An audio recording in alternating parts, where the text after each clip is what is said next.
ये पॉडकास्ट पहली बार है कि आप दोनों सामने बैठे हैं, हाँ एक जी, साथ हाँ जी, बैठे हाँ हैं, जी। पॉडकास्ट कर रहे हैं। रेजिग्नेशन लेटर जो आपका हमने पढ़ा उसमें हाँ जी। एक बात आप लिखते हैं कि 4 साल से मेरा दम घुट रहा था पार्टी के अंदर। मैं अकेला इंसान नहीं था उस पार्टी में जो ये चीज़ों को फील करता था। शायद बहुत ऐसे नेता हैं जिन्होंने पार्टी छोड़ा भी उसी कारण। लेकिन एक सांसद का, एक उड़िया सुपरस्टार का वो डाइवोर्स केस चल रहा हो, उसमें आपकी एंट्री कैसे हुई? उधर बीजेडी से आपकी एक्स वाइफ को टिकट मिलता है, इधर बीजेपी में आकर आप ना तो असेंबली में कोई टिकट पर चुनाव लड़ते हैं, ना ही आप लोकसभा का चुनाव लड़ते हैं। बाज मतलब पूरा बैठ के रहता है, देखता है कि कब शिकार उसको उठाना है। उस तरह से मुझे वॉच करके रहते थे कि मैं कैसे सर से ना मिल पाऊँ। अनुभव जी अगर राजी हो जाएं, क्या आप उनसे शादी के लिए तैयार हैं? मैंने तो कहा ही है, शगुन का लिफाफा। और मैं अच्छा पति भी बनूंगा। कोई प्लानिंग है कब करने वाले? हाँ जी, बहुत जल्दी करने वाला हूँ। आपको लड़की न्योता ढूंढ ली है? दूंगा। हाँ जी, ढूंढ ली। आपकी जो एक्स वाइफ हैं उनकी एक वाइफ मार्केट में बहुत चर्चाओं में है, आपको जानकारी है उसकी?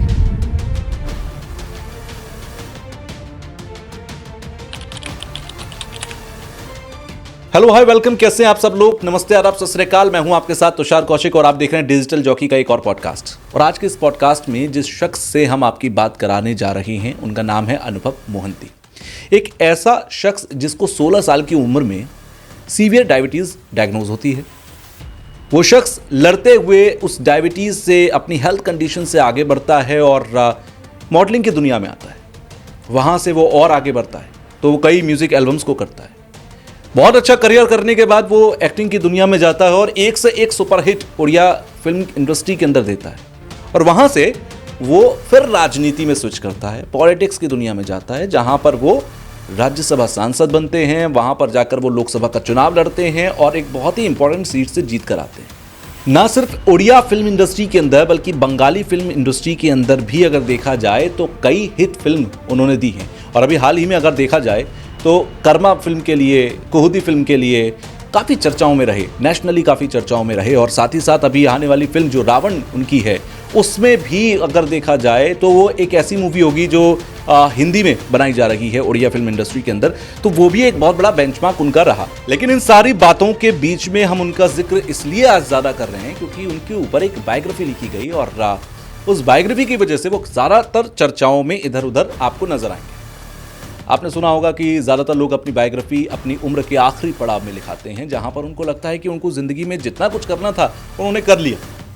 लेकिन अनुभव जी की बायोग्राफी उम्र के आधे हिस्से में आपको दिखाई दे रही है। तो आज के पॉडकास्ट में हम जो बात करने जा रहे हैं, हमारे स्टूडियो में अनुभव मोहंती जी भी हैं और साथ ही साथ जागृति शुक्ला भी। जागृति शुक्ला के बारे में अगर आप गूगल पर जाकर सर्च करेंगे तो आपको विवादों से ज़्यादा नाता जागृति शुक्ला का मिलेगा। चाहे वो कश्मीर का मुद्दा रहा हो, आतंकवाद का मुद्दा रहा हो, वहां पर तो वो ट्रोलर्स के निशाने पर रही ही। लेकिन जब अनुभव मोहंती का उनकी वाइफ के साथ एक डिस्प्यूट केस चल रहा था, डाइवोर्स केस चल रहा था, उसमें भी उनका नाम बार बार ड्रैग किया जाता रहा। कई तरीके से उनका नाम अनुभव मोहंती के साथ जोड़ा जाता रहा। तो हकीकत क्या है, ये आज शायद पहली बार है जब अनुभव मोहंती और जागृति शुक्ला कैमरे पर सामने एक साथ बैठकर इस पर जवाब देंगे। तो क्योंकि हम उड़िया फिल्म इंडस्ट्री के सुपरस्टार की बात कर रहे हैं और हम बात कर रहे हैं एक बड़े लीडर की जो कि उड़ीसा से आते हैं, तो आज के पॉडकास्ट को मैं शुरू कर रहा हूं जय जगन्नाथ के साथ। सो वेलकम अनुभव जी आपका भी और वेलकम जागृति आपका भी। आप दोनों को पहले तो बधाई कि आपकी एक बुक आ रही है, बायोग्राफी आ रही है और आपकी फिल्में भी आने वाली हैं, तो उसके लिए भी आपको बहुत बहुत बधाई हो। धन्यवाद। Thank you so much. शुरुआत में एक बहुत छोटी सी एक जिज्ञासा से करता हूँ। लोग ज़्यादातर अपनी लाइफ की जो बायोग्राफी होती है वो एक ऐसे पड़ाव पर आकर लिखते हैं जिस पड़ाव पर उन्हें लगता है कि ठीक है, अब मुझे जितना कुछ करना था मैंने कर लिया, अब मैं अपनी एक बायोग्राफी लिखता हूँ। बट यहाँ सीन ये आता है कि आपकी एज अभी बहुत है, आपको काम बहुत करना है, आप एक बायोग्राफी लिखवा रहे हैं, रीज़न बिहाइंड दैट? देखिए, इसका तो असल में पूरा आंसर आपको जागृति जी ही दे पाएंगी, पर मैं बस इतना कहना चाहूँगा, एक दौर, एक ऐसा वक्त मेरी ज़िंदगी में आया जी, 2019 की बात अगर मैं करूँ, कि मुझे लगा कि कहीं अगर भगवान ना करे मेरी ज़िंदगी में कुछ ऐसे चल रहे थे कुछ ऐसे चीज़ों का मुझे सामना करना पड़ रहा था जिसके बारे में मैं किसी को बता नहीं पा रहा था। अंदर ही अंदर मैं सारी चीज़ों को एब्जॉर्व करता था और मेरे पिताजी को हमेशा इसी बात का डर रहता है कि ये लड़का सबकी करता है, सबके लिए सोचता है, पर अपने दुखों के बारे में या अपने तकलीफ़ों के बारे में ये किसी से जिक्र नहीं करता है। जी। सो कैसे ये मतलब मतलब ज़िंदगी में कैसे उस चीज़ को हैंडल करेगा, क्या नहीं। तो मेरे माइंड में तब आया था कि मेरी ज़िंदगी में ऐसी जो बातें हैं कुछ, जो मेरे समर्थक, मेरे चाहने वाले, बिल्कुल। उनको जानना बहुत ज़रूरी है। और मुझे जब सही लगा तो मैंने 2019 में मेरे जो एडवाइज़र थे, पार्लियामेंट्री एडवाइज़र कुमार स्कंदमणि जी, ओके। मैंने उनसे पहले रिक्वेस्ट किया था कि मणि जी आप अगर मुझे एडवाइस करें, लिखिए अगर किस तरह से हम कर पाएँ, you kindly suggest me and advise me. तो 2020 में जब मेरी जागृति जी के साथ मुलाकात पहली बार हुई लोकसभा में, मार्च का महीना मेरे ख्याल से मेरी पहली इंटरव्यू भी इन्होंने लिया था लोकसभा टीवी में। उसके बाद उनकी जो किताब मैंने देखा, रूह, जो किताब छपी थी वर्ल्ड बुक फेयर में, वो बुक लॉन्च हुई थी जी। इन्होंने मुझे वो गिफ्ट दिया था। और जब मैंने पढ़ा, मुझे बहुत अच्छा लगा इनका लिखने का तरीका, और जो शब्दों का व्यवहार, ये और इमोशंस को प्रॉपरली एक्सप्रेस करना मुझे बड़ा अच्छा लगा था। So Mani ji advised me and we both felt right to approach her. अगर वो चाहें तो वो लिखें, अगर उनको सही लगे। उसके बाद things happened and I think वो उसके बारे में आगे बोले तो बेहतर है। और मैं खुश हूँ कि मेरी ज़िंदगी के कई ऐसे बातें जो लोगों को बहुत अलग अलग तरीके से लोगों तक पहुंचाया गया है जानबूझकर। हमें किसी को टारगेट नहीं करना है किताब के माध्यम से, किसी के खिलाफ कोई झूठा चीज़ लिखना या खुद को बड़ा दिखा देना, ऐसा नहीं है। सच्चाई जो है मेरी ज़िंदगी की, और मेरी ज़िंदगी की जो कहानी है, जो जर्नी है, वो इन्होंने और इनके साथी अस्तित्व आकाश शुक्ला जी, ये दोनों मिलकर उसको तय किए हैं, उस जर्नी को। सफ़रनामा लिखा है आपका। Yes. तो सफ़रनामा में क्या क्या लिखा है जागृति? क्योंकि ये बुक है, इसमें बहुत कुछ अनुभव जी के बारे में जानने को मिलेगा। क्या क्या है? अब सबसे बड़ी बात यह आ जाती है कि जब बायोग्राफी लिखते हैं, जिस बात का सर ने भी जिक्र किया कि कई बार उसमें अपने आप को बड़ा दिखाने की कोशिश की जाती है। ठीक, तो क्या ये एक कहते हैं कि तारीफ़ों के पुल बांधने वाली ये एक बुक है जिसमें सिर्फ तारीफ़ें पढ़ने को मिलेंगी, या बहुत कुछ है जो सफ़रनामा में है? बायोग्राफी किसी के भी बारे में जब लिखी जाती है तो उसके अचीवमेंट्स, स्ट्रगल और एक्सपीरियंसेस के बारे में होती है। तो अगर किसी की उम्र 80 साल भी है लेकिन ज़िंदगी में ऐसा कुछ नहीं है कि कुछ अचीव किया जो हम किसी को इंस्पायर कर सके अपनी स्टोरी से, या फिर इस तरह के अनुभव ही नहीं रहे जो दुनिया के साथ साझा कर सकें, या उस तरह का स्ट्रगल भी नहीं रहा हो जिसे आप बता सकें और जिससे लोग इंस्पायर हो सकें, तो कोई मतलब नहीं है उम्र के आखिर पड़ाव में उनके बारे में किताब लिखने का। लेकिन अगर कोई शख्सियत ऐसी है जिसने अपनी कम एज में बहुत कुछ अनुभव किया हो, अचीव किया हो और स्ट्रगल्स देखे हों और वॉरियर की तरह लड़ता रहा हो, तो मुझे लगता है कि दुनिया के पास दुनिया को देने के लिए बहुत कुछ है। और वैसे भी मैं इस बायोग्राफी को वॉल्यूम 1 कहती हूँ, क्योंकि मुझे लगता है कि अनुभव जी ने अपनी लाइफ में जितना अचीव किया है, अभी बहुत कुछ है जो उनके चाहने और ना चाहने वालों के आगे लाना चाहिए। और रही बात कि कहीं ये किताब यूलॉजी के बारे में तो नहीं है, तो इस किताब को पूरा करने में मुझे लगभग 4 साल का समय लगा, जिसमें कई लोगों से मैंने ज़ूम के ज़रिए इंटरव्यूज़ किए, किसी से मिलकर किए और किसी से फ़ोन पर बातचीत के साथ किए। इसमें मेरे को राइटर अस्तित्व भी थे, लेकिन अनफॉर्चुनेटली अस्तित्व अब दुनिया में नहीं है। तो अस्तित्व जब तक मेरे साथ था तब तक मुझे बहुत हमारा काम जो था वो बटा हुआ था, हमारी रिस्पॉन्सिबिलिटीज़ आधी आधी थी। मैं बहुत मिस करता हूँ अस्तित्व को आज।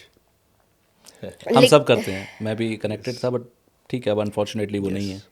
लेकिन अस्तित्व के जाने के बाद किताब की पूरी जिम्मेदारी जो थी, पूरी रिस्पॉन्सिबिलिटी वो मेरे ऊपर आ गई। और अस्तित्व होता और किताब के दौरान जिस तरह का भी उतार चढ़ाव रहा है वो मैंने अकेले झेला। अगर अस्तित्व रहा होता तो वो भी हम शायद आधा आधा कर लेते। बिल्कुल। तो किताब में बहुत सारे फिल्म मेकर्स हैं, स्पॉट से जुड़े हुए लोग हैं जो फिल्म सेट पर होते हैं, एक्ट्रेसेस हैं और पॉलिटिशियंस हैं जिन सबसे बातचीत, परिवार के सदस्य हैं, दोस्त हैं, और कई चैप्टर्स हैं, मेरे स्कूल टीचर्स, मेरे ट्यूशन टीचर्स जी, और मैं जिस जगह से खाना खाता हूँ, नाश्ता घर के पास में, कई लोगों से जी, वो पीटी तो आपको वाली लगता है दुकान। पूरा काम हुआ है आपकी बायोग्राफी पे? अब मैं पूरा इन्होंने तो पढ़ने के पूरी बाद ही पढ़ी भी बता नहीं पाऊंगा। है। नहीं, उन्होंने पूरी पढ़ी भी नहीं है, Got it. क्योंकि 180 के करीब पेजेस की बायोग्राफी है। तो अभी तो उनको वो मौका नहीं मिला है। मुझे लगा कि क्योंकि मैंने लिखी है बतौर राइटर, तो मुझे लगा कि मैं पहले पढ़ा दूंगी, तो हो सकता है उसमें कुछ चेंज या किसी तरह से कुछ लगता है, तो सबसे पहले पब्लिश होनी चाहिए। और जब रीडर्स पढ़ेंगे तभी मुझे लगता है कि अनुभव जी को भी अपने बारे में अपनी किताब पढ़नी चाहिए। हाँ, क्योंकि मैं अगर पढ़ लूँ उससे पहले तो हो सकता है Bias, मैं कहीं बोल दूँ yes. वहाँ बायसनेस में कि नहीं आप इसमें थोड़ा सा और ऐसा बदल दो, बिल्कुल कुछ ऐसा लिख दो, तो मैं नहीं चाहता उसमें कोई भी मैं इंटरफेरेंस रखूं। जो एक राइटर के बतौर राइटर उनको जो जो सही लगा, लेट हर डू दैट। अनुभव के लिए जागृति का जो अनुभव रहा वो उस बुक में मिल जाएगा हमें। Yes. जी। That's good. बुक मुझे लगता है सभी लैंग्वेजेस में होगी, ज़्यादातर जो रीडेबल लैंग्वेजेस हैं उसमें होगी। 3 भाषाओं में ये किताब रहेगी, हिंदी, इंग्लिश और उड़िया। इसको जो ओरिजिनली लिखा है वो हिंदी में लिखा गया है, और इंग्लिश इसका ट्रांसलेटेड वर्जन है, और इसके साथ ही उड़िया भी इसका ट्रांसलेटेड वर्जन है। ओके, ठीक है अनुभव जी, अब मैं थोड़े आपके सफ़र पर आता हूँ, सफ़रनामा की अपने बात के सफ़र पर आता हूँ। 16 साल की उम्र में आपको सीवियर डायबिटीज़ डिटेक्ट होती है, डायग्नोज होती है। उसके बाद का सफ़र थोड़ा मुश्किल रहा होगा, फैमिली में इंडिविजुअली भी एक ट्रॉमेटिक सिचुएशन रही होगी जी। उसके बाद आप मॉडलिंग की दुनिया में आते हैं जी। उसके बाद आप एक से एक हिट मूवीज़ देते हैं अपने जो आपका करियर रहा, एक्टिंग का करियर रहा उसमें। फिर एक समय आता है कि आप राजनीति में एंट्री करते हैं, नए डायमेंशन में आप आगे बढ़ते हैं। ठीक है, आप एमपी राज्यसभा रहे, आपने लोकसभा का चुनाव भी लड़ा, आपने बड़े बड़े लीडर्स को हराया। ठीक है, एक समय ऐसा आया जब आपने एक लंबे टाइम तक बीजेडी को सर्व करने के बाद आपने वहाँ से रिज़ाइन दिया और आपने बीजेपी को ज्वाइन कर लिया जी। एक जगह पर आपने ये लिखा है कि, बल्कि आपने मल्टीपल जगहों पर ये बात कही है कि नवीन पटनायक साहब जो हैं वो आपके पिता समान हैं जी। लेकिन अब फिर भी एक सिचुएशन ऐसी आती है जहां पर आप दामन छोड़ देते हैं नवीन पटनायक साहब का, या फिर उनकी पार्टी का, जिस पार्टी में वो थे, मुख्यमंत्री थे, और आप बीजेपी का दामन थाम लेते हैं। ये थोड़ा अटपटा लगता है सुनने में। जी, कई लोगों को ऐसा लगा, पर सच्चाई जो है बहुत सीधी बातों में अगर मुझसे पूछा गया जैसे, तो मैं वैसे ही बताना चाहूँगा कि ज़िंदगी हमेशा शुरू से मेरी ज़िंदगी में चैलेंजेस मुझे फेस करने पड़े हैं जी। और मुझे चैलेंजेस अच्छे लगते हैं। ओके। मैं एक इंसान को एक बहुत बड़े लीजेंड स्वामी विवेकानंद जी, उनकी एक कहावत को बहुत अच्छे से मानता हूँ। उन्होंने एक जगह पे कहा था कि हर रोज़ जब वो सुबह उठते हैं, अगर कोई एक दिन उनके सामने कोई एक चैलेंज नहीं होता है तो वो दिन का कोई मायने नहीं होता है। हर रोज़ एक एक चैलेंज आए, यही हमको मतलब सोचना चाहिए ज़िंदगी में, और हर चैलेंज को फेस करना चाहिए। तो डायबिटीज़ के बाद जब मैंने म्यूज़िक वीडियोस में पहले काम किए, पहला मॉडलिंग पहले किया, पहला मॉडलिंग शो में ऊपर वाले ने जिताया, पहला म्यूज़िक वीडियो सबसे बड़ा हिट रहा उड़ीसा का, पहला सिनेमा इतिहास बनाया वहाँ पे उड़ीसा में।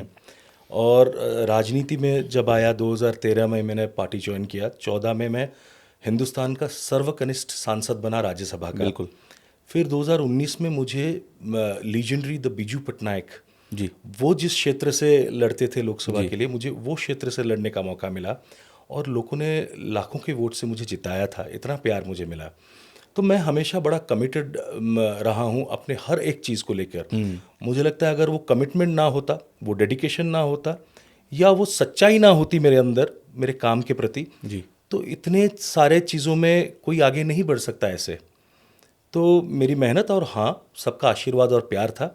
रहा जो बात आप मुझे पूछे अभी जो नवीन पटनायक सर के बारे में जी, मैं पहले भी कहा है मैंने, आज भी कहूँगा और हमेशा कहूँगा, उनके लिए मेरे मन में इज्जत हमेशा ऊंची रहेगी। पिता समान थे, हैं और हमेशा रहेंगे जी।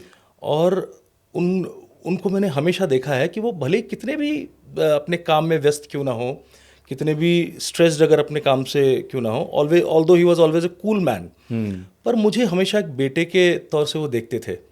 मैं इलेक्शन कैंपेन करके लौटता था अगर, और मतलब 2013-14 की बात भी कर रहा हूँ, 17-18 की भी बात कर रहा हूँ, हेलीकॉप्टर मेरे लिए स्पेशली बुक हुआ करता था, रोज़ 5, 6, 7 लैंडिंग्स हुआ करती थी कम से कम। उनको पता रहता था कि मैं किस दिन बिना खाए लौटा हूँ, अगर कैंपेनिंग करके ठीक से मुझे खाने का वक्त नहीं मिला है, तो वो उनके पसंदीदा खानों से, मतलब जो खाना होता है उससे मुझे बनवा कर वो बोलकर मुझे खिलाते थे, देखते थे ओके। कि पेट भर के, मतलब बेटे जैसा देखते थे। बिल्कुल। तो मैं बड़ा कमिटेड होकर भी अगर ऐसे ही नेता, मेरे जो नेता हैं, उनसे अगर मुझे 2019 में जब मैं लोकसभा जीता जी। और सिर्फ और सिर्फ मेरे मैरिटल डिस्कॉर्ड की वजह से मुझे उनसे मिलना ही बंद कर दिया गया, मुझे कोई मौका ही नहीं मिला उनसे अकेले मिलने के लिए, वो मुझे बड़ा तकलीफ दिया। क्योंकि 2017 में, 16 में भी एक बार बात उठी थी, 15-16 में भी, कि मेरा डिवोर्स शायद हो जाएगा, क्योंकि हम दोनों की बनती नहीं थी शुरू से। बिल्कुल। मैंने मैंने हमेशा कोशिश किया था कि क्योंकि इतना प्यार करके किसी से मैंने शादी किया है, रिश्ते को कैसे मैं बचाऊं, और मेरे मन में उनके लिए इज्जत हमेशा रहा है, भले ही वो मेरी इज्जत करें या ना करें। तो मैं शादी को बचाना चाहता था, लेकिन जब हद से ज़्यादा सब चीज़ें हो गई 2017 में, ये बात मैं पहली बार किसी मीडिया में कह रहा हूँ, आज तक मैंने कभी नहीं कहा कहीं पर भी।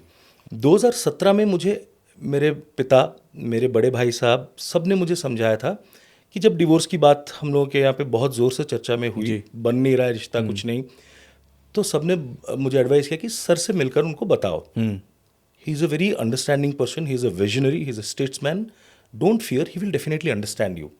और मुझे ऐसा मौका मिल गया एक बार कि मैजिकली जैसे हुआ सिचुएशन, सर के साथ 1-to-1 मैं एक वक्त में मिला। बिल्कुल। और मुझे हमेशा वो परमिशन मिलता भी था, ग्रांट होता था सर के साथ मिलने के लिए। तो तब सर को पता नहीं कैसे लगा कि अनुभव कुछ सोच रहे हो, कुछ बोलना चाहते हो।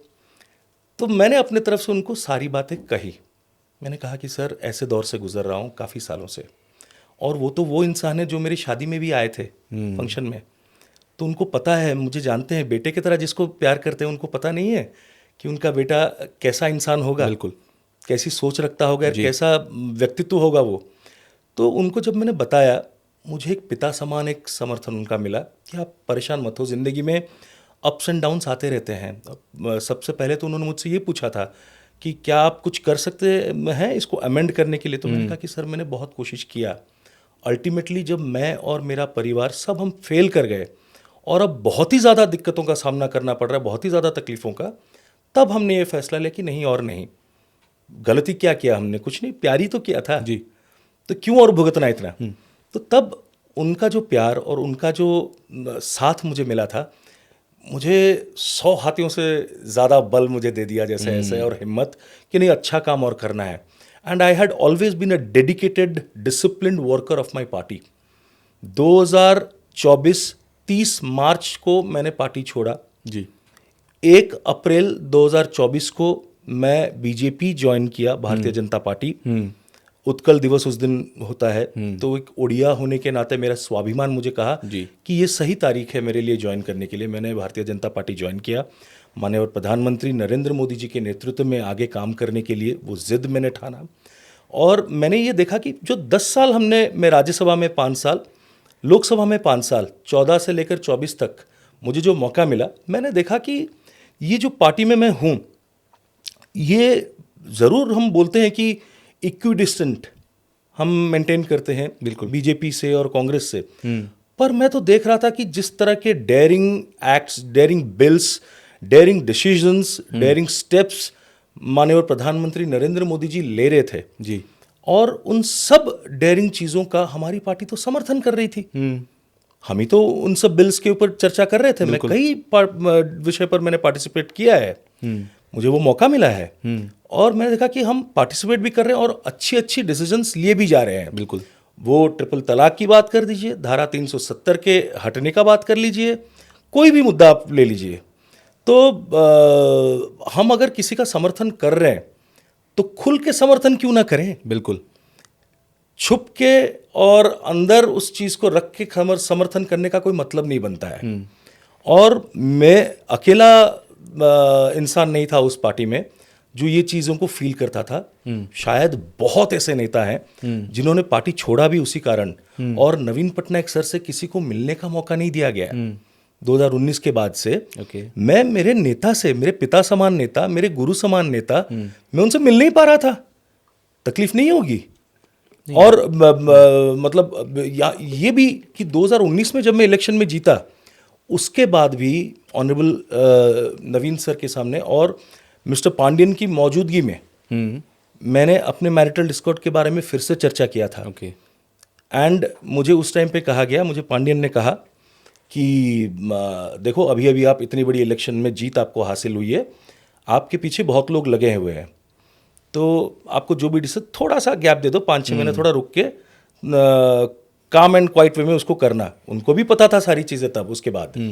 लेकिन दुख की बात यह हुआ कि उन्होंने किसी ने मेरा साथ नहीं दिया और ना ही मेरे नेता से मुझे मिलने का मौका दिया, अवसर दिया कि मैं जाके मेरे नेता से बोल पाऊँ जी कि सर मेरे साथ ये हो रहा है। मेरे अपने ही लोग, कुछ लोग, गिने चुने कुछ लोग, वो मुझे बहुत बुरी तरह से परेशान कर रहे हैं। मैंने कोई गलती नहीं किया फिर भी मुझे भुगतना पड़ रहा है। मुझे स्टार कैंपेनर के लिस्ट से हटा दिया गया। मैं नेशनल स्पोक्स पर्सन बना था, मुझे वहां से हटा दिया गया। लेकिन ये सब कुछ हो रहा था और आप क्योंकि पिता समान थे, वो आपको बेटा समान मानते थे। जी। नवीन पटनायक साहब पूरी तरह खामोश रहे जी। क्या आपको लगता है उनकी खामोशी की वजह कुछ और थी? दूसरी बात, रेजिग्नेशन लेटर जो आपका हमने पढ़ा उसमें एक बात आप लिखते हैं कि 4 साल से मेरा दम घुट रहा था पार्टी के अंदर। वो 4 साल से दम घुट रहा था, आपने पहले ये बात बोली कि उनको आपको मिलने का समय नहीं मिल पा रहा था, नवीन पटनायक साहब से मिलने नहीं दिया जा रहा था। किसी भी तरीके से आपने बीजेपी ज्वाइन करने से पहले ये कोशिश नहीं की कि कैसे भी करके एक बार मुझे बात करनी चाहिए, उसके बाद मैं बीजेपी में जाऊं? मैंने बहुत बार मिलने का कोशिश किया।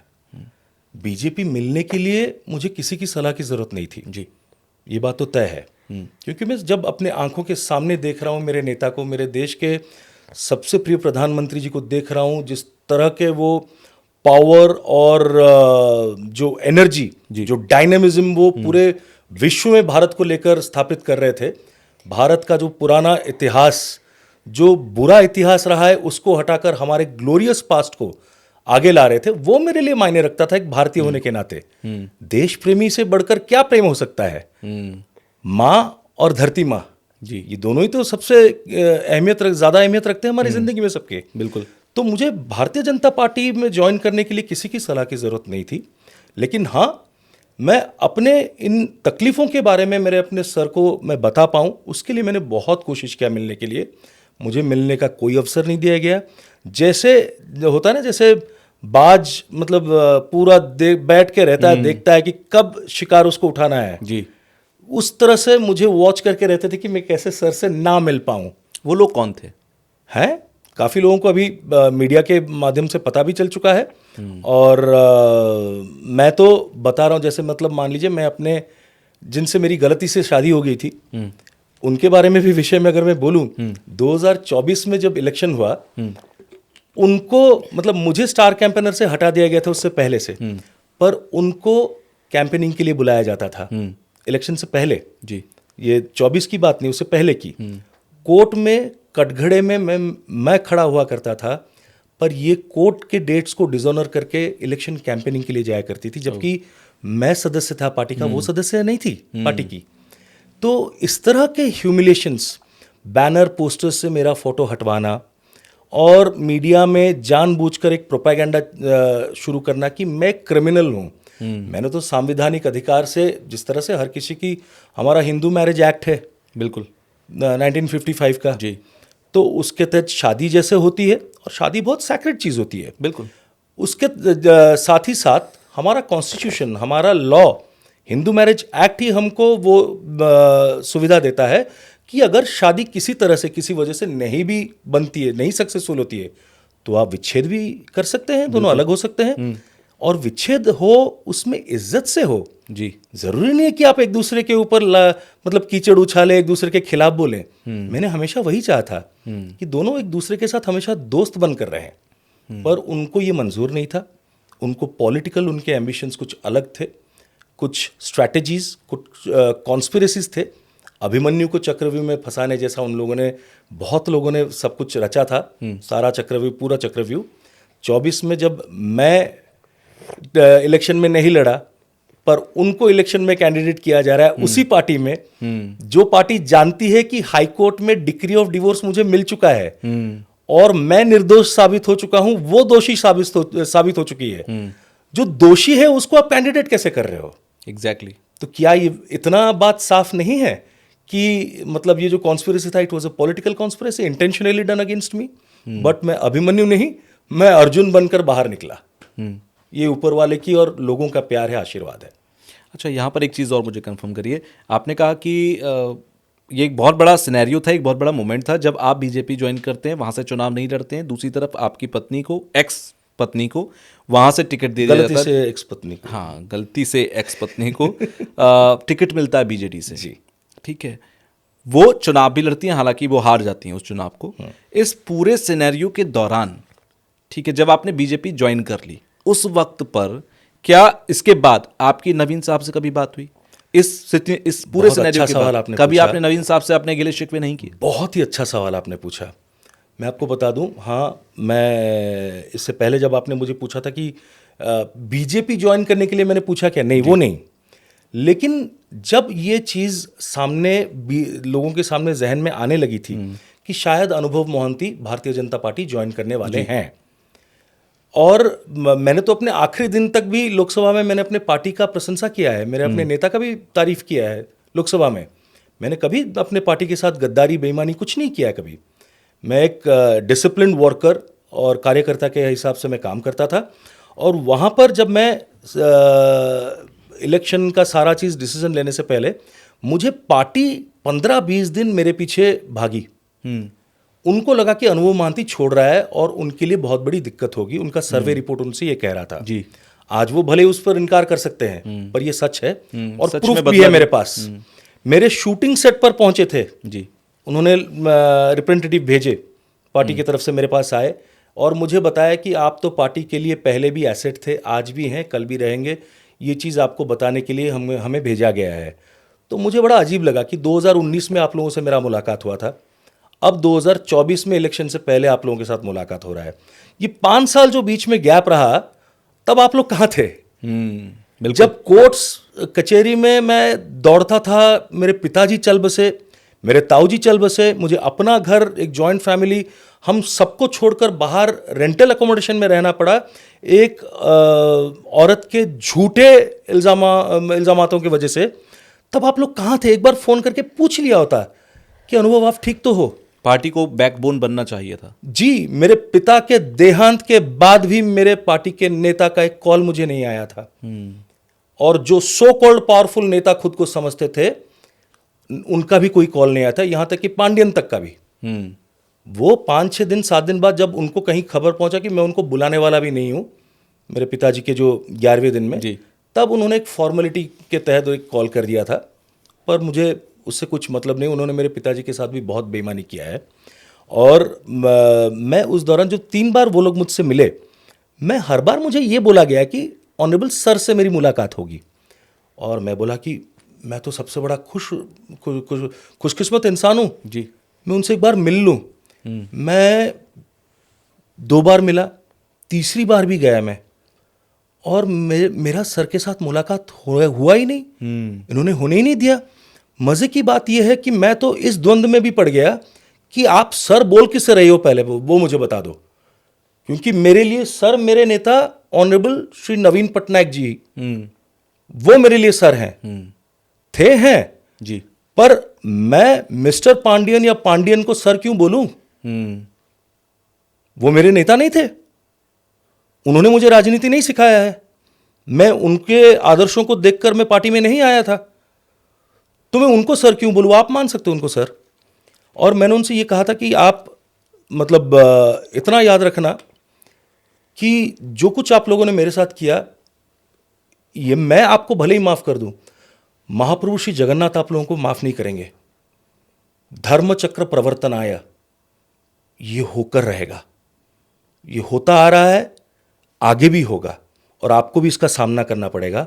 दुनिया में कोई भी चैलेंज आप मेरे सामने लाके रख लीजिए, मुझे आप लोगों ने इतना परेशान कर दिया है, जिनके बदौलत मेरे शरीर में हड्डी है, खून है, उनका देहांत हो गया। वो अपने घर पे, जहां पर वो पैदा हुए थे, जिस घर को उन्होंने बनाया था, बाद में और बड़ा किया था, वहां पर आखिरी सांस नहीं ले पाए मेरे पिता और मेरे ताऊ, इस गलत झूठे केसेस की वजह से। तो आप लोगों ने उनका साथ दिया, और मैं उनकी अस्थि पकड़कर बोल रहा हूं, देख रहा हूं कि जिसके बदौलत हड्डी है, मैं उनकी हड्डी को पकड़ा हूं। जी। कितना मतलब तकलीफदायक होता है ये वक्त। और मैं तभी फैसला मैंने कर लिया, भैया आप इतना याद रखना, आपके पास, उन्होंने मुझे टिकट का भी ऑफर तब किया जी। मैंने कहा मैं आपके टिकट से कभी लड़ूंगा नहीं। और ये फैसला मैं आज नहीं, काफ़ी वक्त पहले से कर चुका हूं, क्योंकि जहां पर एक नेता का, एक इंसान का, एक कार्यकर्ता का, मैं एक वर्कर के हिसाब से भी अगर खुद को देखूं, जब हम लोगों की कोई इज्जत नहीं है, कोई मान मर्यादा नहीं है, उस पार्टी में डिसिप्लिन करके कोई चीज़ नहीं, तो वहां पे मैं क्यों रहूं? भारतीय जनता पार्टी जाऊंगा, जो ऐतिहासिक राजनीति करते आ रहे हैं 2014 से लेकर 24 तक, और अभी 2025 भी हो गया। तो जब आखिरी बार मुलाकात में भी मेरा नवीन सर के साथ मुलाकात होने नहीं दिया उन्होंने, तो मैंने उनको वही कहा कि यार आप लोगों ने मुझे मतलब ख़त्म ही कर दिया है। 5 साल पहले जिस अनुभव महांती को आप लोग देखे थे, वो अनुभव महांती को आप लोग मार दिए हैं, वो मर चुका है। अब जो बंदा आपके सामने बैठा है, ये नया अनुभव महांती है। और शायद ये 5 साल 6 साल जो मेरी ज़िंदगी में था, ये बहुत अहमियत रखता है मेरी ज़िंदगी में, क्योंकि मुझे ऐसा लगता है कि आने वाले 20-25 सालों में जो मैं एक्सपीरियंस गैदर करता, जो मैच्योरिटी में गैदर करता, वो शायद इस 5-6 साल में मुझे मिले हैं। ऐसा नहीं कि आगे कुछ सीखना और बाकी नहीं है, रोज़ इंसान को हर पल में कुछ ना कुछ सीखने को मिलता है। लेकिन मैंने उनसे ये भी कहा कि दुनिया का कोई भी चैलेंज आप मेरे सामने रख लो, कितनी भी दीवारें खड़ी कर दो मेरे सामने, और मैं डरने वालों में से नहीं हूँ, किसी से डरूंगा नहीं, कुछ भी हो जाएगा मैं आगे निकलूंगा। और आपको लगता है कि मैं इलेक्शन में लड़ूंगा, हारूंगा या क्या होगा, या लड़ूंगा या नहीं, मैं आपको आज बता कर जा रहा हूँ, मैं जिस दिन लड़ूंगा, जीतने के लिए लड़ूंगा और जीतूंगा, हारने के लिए कभी नहीं लड़ूंगा। यही मेरा आखिरी सेंटेंस उन लोगों के साथ था जी। कुछ बड़े नाम है वो, उस वक्त में और बड़े नाम थे। अब रिजल्ट 2024 में महाप्रभु श्री जगन्नाथ और उड़ीसा वासियों ने दिखा दिया कि धर्म चक्र प्रवर्तनाय ये सच्चाई है, भगवान है। अन्याय अधर्म जब जब बहुत ज़्यादा होने लग जाता है, तो भगवान ज़रूर कुछ ना कुछ चमत्कार करते हैं जी। क्योंकि दुनिया तो चलना है। कैसे एक कोई खराब या कोई नेगेटिव चीज़ कितनी लंबी चलेगी? एग्जैक्टली अच्छा, ये आप जो बुरे दौर का जिक्र कर रहे हैं, इस बुरे दौर पर भी मैं आपके पास आऊँगा। बहुत लंबा समय था और बहुत ही ज़्यादा आपके लिए ट्रॉमेटिक समय था। Yes. लेकिन एक सवाल और उससे पहले मेरा राजनीति से ही जुड़ा हुआ आपसे है कि आपने बीजेडी छोड़ी, आपने बीजेपी ज्वाइन की। बीजेपी में आने के, उधर बीजेडी से आपकी एक्स वाइफ को टिकट मिलता है, इधर बीजेपी में आकर आप ना तो असेंबली में कोई टिकट पर चुनाव लड़ते हैं, ना ही आप लोकसभा का चुनाव लड़ते हैं। पार्टी ने क्या सोचा था आपके लिए? देखिए, पार्टी मैं ज्वाइन इसलिए नहीं किया था कि मुझे टिकट दे मैं लड़ूं। मैंने जैसे कहा कि मैं काफ़ी साल से, मतलब जब इस तरह का तनाव देख रहा था पार्टी के अंदर में, और ये समझ रहा था कि मेरी पार्टी ही खुद भारतीय जनता पार्टी को समर्थन दे रही है जी उस टाइम पे। और मोदी जी का नेतृत्व, मतलब मेरे सामने जो 10 साल में मैंने अपने आंखों के सामने जिस तरह से देखा हिंदुस्तान को आगे बढ़ते हुए, अभी हम लोग मतलब 3rd हाईएस्ट इकोनॉमिकल कंट्री बनने वाले हैं हम लोग। जी बिल्कुल, आने वाले वक्त में। सो ये ऐतिहासिक पल, ये ऐतिहासिक चीज़ें, ये ऐतिहासिक फैसले, ये लेने के लिए जो ताकत, जो हिम्मत चाहिए, मुझे लगा मैं अपना ज़िंदगी, अपना ये उम्र और लोगों के लिए जो सेवा करने की जो इच्छा है, वो मैं भारतीय जनता पार्टी में रहकर पूरी कर सकता हूँ। जो मैं यहाँ पर, क्योंकि ये हाईजैक्ड हो चुका है पार्टी, नवीन पटनायक जी और बीजेडी को लीड नहीं कर रहे थे। It was being led by some other people okay, in actual, जिनको मैं नेता नहीं माना अपना। इसलिए मैंने पार्टी छोड़ा, भारतीय जनता पार्टी ज्वाइन किया। और रहा टिकट की बात, मुझे चर्चा हुई लोकसभा के लिए मैं लड़ूंगा, शायद अनुभव महांती लड़ेंगे भारतीय जनता पार्टी से, बिल्कुल, या विधानसभा के लिए भी लड़ेंगे, ये भी चर्चा हुई थी, बातें भी बहुत चली थी। पर मेरे लिए मेरी पार्टी ने जो सोचा, और मेरे प्रिय प्रधानमंत्री मोदी जी ने, प्रिय गृह मंत्री जी अमित शाह जी, और हमारे national president Nadda ji, state president Manmohan सामल जी, हमारे उड़ीसा से मान्यवर मंत्री श्री धर्मेंद्र प्रधान जी, इन लोगों ने जो मेरे लिए सोचा, जैसे मुझे स्टार कैंपेनर उन्होंने बनाया और मुझे पूरा उड़ीसा घूमने का मौका मिला और पुराने एक करप्टेड गवर्नमेंट के खिलाफ अपनी बातें रखने का मुझे मौका मिला। मैं उससे बेहद खुश हूँ। मैं थ्रू आउट कैंपेन अपना जितना भी मैं बेस्ट दे पाया था एफर्ट्स कि गंदगी को हटाना है, राज्य को बचाना है, क्योंकि धरती माँ होती है और माँ के इज्जत को हम सरेआम ऐसे नीलाम होते हुए नहीं देख सकते। तो मैंने उसके लिए लड़ा। मैं लड़ा कैसे नहीं, मैं तो ऑल ओवर उड़ीसा में पुराने गवर्नमेंट के खिलाफ लड़ा। और आप देखिए वो गवर्नमेंट बदली और मतलब पहली बार मतलब हमारे स्वाधीनता के बाद 1947 के बाद उड़ीसा में भारतीय जनता पार्टी की सरकार बनी। मोदी जी के नेतृत्व में हमारे इन नेताओं के जिनका मैंने नाम लिया, और कई नेता हैं भारतीय जनता पार्टी के सभी विजेताओं को, और जो जीते भी नहीं अगर जी, जिन्होंने मेहनत किया है, जो कार्यकर्ता जिन्होंने मेहनत किया है, काम किया है, उन सबके बदौलत भारतीय जनता पार्टी ने सरकार बनाया और Modi ji 3rd time consecutively Bharat के प्रधानमंत्री भी बने। और इस बार तो मैं इतना एक्साइटेड हूं क्योंकि मुझे आज भी याद है last session of 17th Lok Sabha में मोदी जी ने कहा था कि आने वाले 18th लोकसभा में जो 5 साल होंगे ना, उसमें ऐसे बड़े बड़े निर्णय लिए जाएंगे जो हिंदुस्तान को आगे चल के दुनिया का सबसे बड़ा देश बनाकर दिखाएगा। मैं उससे एक्साइटेड हूँ, मैं उसके इंतज़ार में हूँ। मैं मोदी जी के एक एक चीज़ से इतना प्रभावित हूँ। भगवान करे, महाप्रभु श्री जगन्नाथ करे, उनको लंबी उम्र मिले, उनको और हिम्मत और ताकत मिले, जोश मिले कि वो आगे बढ़ते चले। पार्टी ने आपके लिए कुछ बड़ा सोचा हुआ है जिसका इंडिकेशन आपके पास पहले से है? कुछ बड़ा सोचा है पार्टी ने आपके लिए जिसका इंडिकेशन आपको पहले से हो? ना, मुझे ऐसा कोई सोच, मुझे इतना खुशी है जी कि जब पहली बार मैं अपना मतलब पार्टी बदलने के बाद मेरा पहला स्टेज प्रोग्राम था कटक बाली यात्रा, एक ग्राउंड होता है फील्ड में, वहाँ पर हुआ था। वो ऑनरेबल प्राइम मिनिस्टर जी का प्रोग्राम था और ऑनरेबल प्राइम मिनिस्टर जी, मैं कैंडिडेट नहीं था वहाँ पे, I was representing my party. तो वहाँ पर माननीय प्रधानमंत्री जी मोदी जी सबसे मिलते हुए जब आ रहे थे जी, वो मेरे पास रुके, मेरे कंधों पर हाथ रखा, मुझसे कुछ बातें की, मेरे बारे में पूछा और इतना अफेक्शन उन्होंने दिया, वो मेरे लिए मायने रखता है। अभी कुछ दिन पहले जब मैं उनको एयरपोर्ट गया था सी ऑफ करने के लिए, जो प्रवासी भारतीयों का प्रोग्राम हुआ था भुवनेश्वर में, माननीय मोदी जी आए थे उड़ीसा, तो उनको सी ऑफ करने का भी जब मुझे मौका मिला, वहाँ पर भी वो सबसे मिलते वक्त में मेरे पास रुके, मेरे से बातें की और मैंने उनसे एक अपना आप इसे बचपना कह सकते हैं या कुछ भी, मुझे नहीं मालूम, बट मेरे दिल से था। मैं मोदी जी से मिलने वाला हूँ एयरपोर्ट में उनको सी ऑफ करने के लिए। उस एक्साइटमेंट, उस खुशी में मैं रात भर सो नहीं पाया था।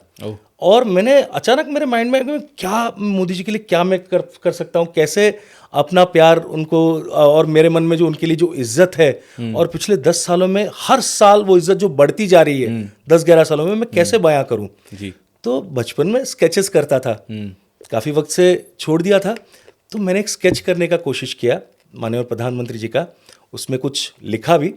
और मैं जब मोदी जी से मिला, मैंने उनसे कहा कि सर मैंने आपका एक स्केच बनाया है, अगर आपकी अनुमति हो तो मैं वो आपको देना चाहूँगा जी। और उन्होंने इतना अफेक्शनेटली बोला, प्यार से मुस्कुराते हुए, कि आप दिल्ली आओ, आप दिल्ली आ जाओ और मुझे वो देना, मैं ज़रूर लूँगा। तो वो मेरे लिए बहुत बड़ी बात होती है।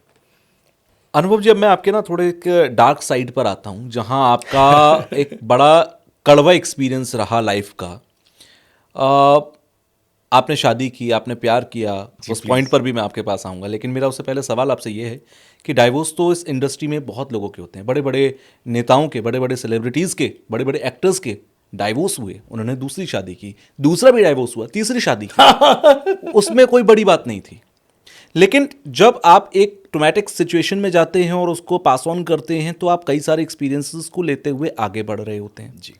दूसरी तरफ कोई भी केस जब कोर्ट में जाता है तो वहां पर उसे जीत पाना एक लड़के के लिए, एक मेल पार्ट पर अगर देखा जाए, आसान नहीं होता अपने पार्ट को सही प्रूफ करना। सच बता रहे हैं, मैरिटल डिस्कॉर्ड्स में एग्जैक्टली उस पार्ट पर आपने अपने केस को जीता है। वो कौन सा पार्ट था जहां पर आपको जीत हासिल हुई? वो कौन सा कोर्ट के अंदर पार्ट था जहां पर आपका केस स्ट्रांग हुआ, आपके फेवर में आया और आपको डाइवोर्स मिला?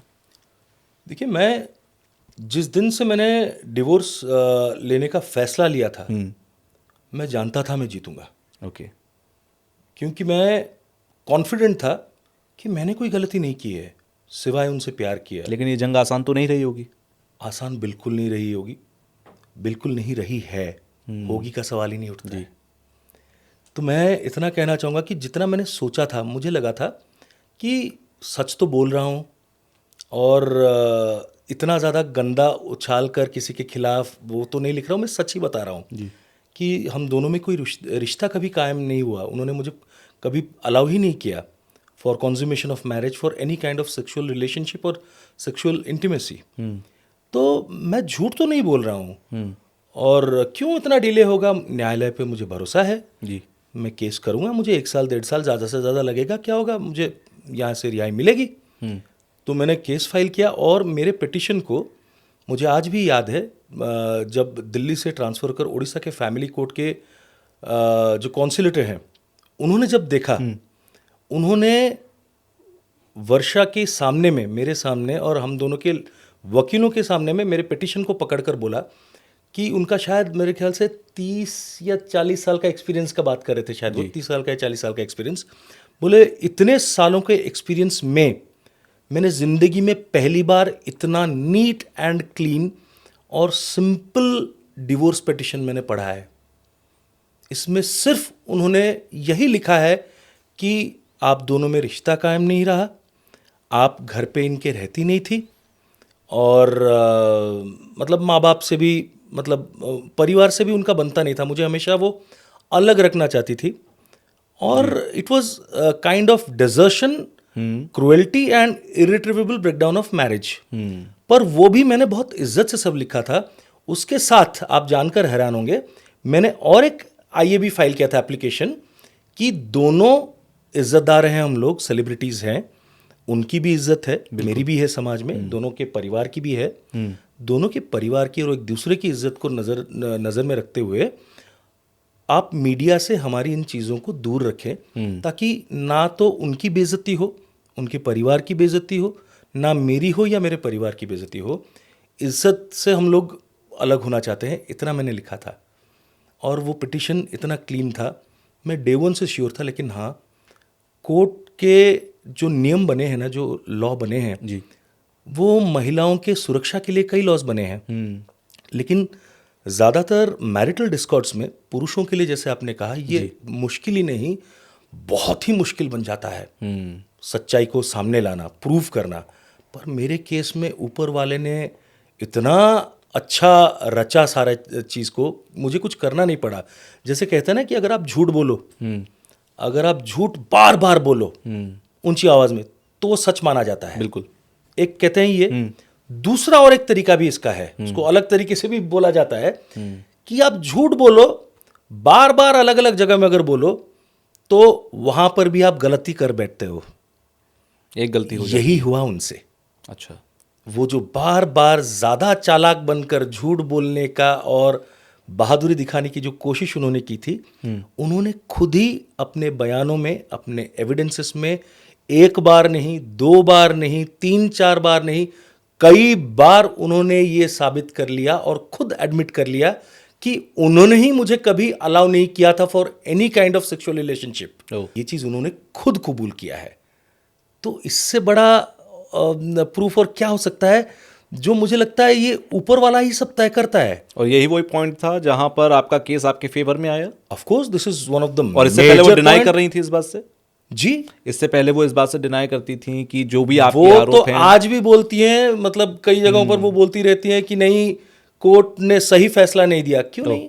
स्टेटमेंट तो नहीं आपने का तो आपने ट्रायल कोर्ट में पहले फाइल किया केस, अगर वो आपका पिटिशन रिजेक्ट वहां पर हो गया, जी, आप अपील के लिए जा सकती थी हाई कोर्ट में। बिल्कुल। आप नहीं गई, मैं अपील के लिए गया क्योंकि मेरा डिवोर्स ट्रायल कोर्ट में रिजेक्ट हो गया था। ये प्रूफ होते हुए भी ये नजरअंदाज कर दिया गया था। It was an इम्प्यून्ड order pass by the trial court, family court of Cuttack. High court में जब हमने माटा अपील में उसको सामने लाए तो the case was crystal clear. वो उसके बाद भी लड़ रहे थे 2023 21 दिसंबर तक कि हम दोनों तो पति पत्नी की तरह एक ही छत के नीचे खुशहाल जिंदगी जी रहे हैं, हमें एक साथ रहने दिया जाए, अनुमति मिले। और मजे की बात यह है 21 दिसंबर 2023 तक, पहले दिन से जब से केस फाइल किया है उन्होंने जी, तब से वो ये बात बोल रही हैं डिवोर्स केस में। लेकिन जो डोमेस्टिक वायलेंस का केस, जो 498 का झूठा केस उन्होंने जो सब लगाया है, उसमें अलग अलग उनकी चीज़ें हैं। उधर उन्होंने कहा है मैं तो शादी के लिए राज़ी ही नहीं थी, मैंने उनको ज़बरदस्ती फोर्स करके मैं शादी के लिए मजबूर किया, ओके, और उनकी माँ को भी मजबूर किया। फिर भी आप सोचिए, कोई इंसान, कोई माँ, कोई लड़की अगर मजबूरी से किसी से शादी करेगी कि नहीं हम तो, ये तो हमको ज़बरदस्त कर रहा है, ज़बरदस्ती, तो कोई 30-40 लाख 50 लाख खर्चा करेगा शादी में। उन्होंने लिखा कि उन्होंने उतना भी खर्चा किया हमारे कहने पर, वो भी। जागृति, अब मैं आपकी तरफ आता हूँ थोड़ा सा। मैं आपको पहले से जानता हूँ, रिबेलियस आपका नेचर पहले से रहा है। गूगल पर अगर मैं जाऊँगा तो आपके कई विवादों में आपके नाम अलग अलग जगहों पर, कश्मीर का मुद्दा हो, आतंकवाद का मुद्दा हो, कई दूसरे मुद्दों पर भी आपकी बेबाकी और आपके विवाद मिल जाएंगे। लेकिन एक सांसद का, एक ओडिया सुपरस्टार का केस चल रहा हो, डाइवोर्स केस चल रहा हो, उसमें आपकी एंट्री कैसे हो गई? वेल, बहुत अच्छा सवाल अच्छा है। सवाल आपने पूछा है। एंट्री हुई नहीं मेरी, मुझे ड्रैग किया गया। एंट्री होती है जब आप मर्जी से कहीं पर जाते हैं, एक होता है ड्रैग करना, कि कोई इंसान अपने रास्ते से जा रहा है और आपको लग रहा है कि इसके होने ना होने से हमारी चीज़ें वो हो जाएंगी, कुछ सपोर्ट मिल जाएगा या कुछ हमारा मैटर डाइवर्ट हो सकता है, तो आप उसको खींच लो, अपने मैटर में खींच लो। तो मेरे साथ वही हुआ। आप ही क्यों? हाँ, मैं इसलिए क्योंकि मैं एक महिला हूँ। हाँ, मैं जो लॉकडाउन का समय था जी, और उसी समय में अनुभव जी ने अपने कोर्ट की शरण ली थी, डिवोर्स मांगा था।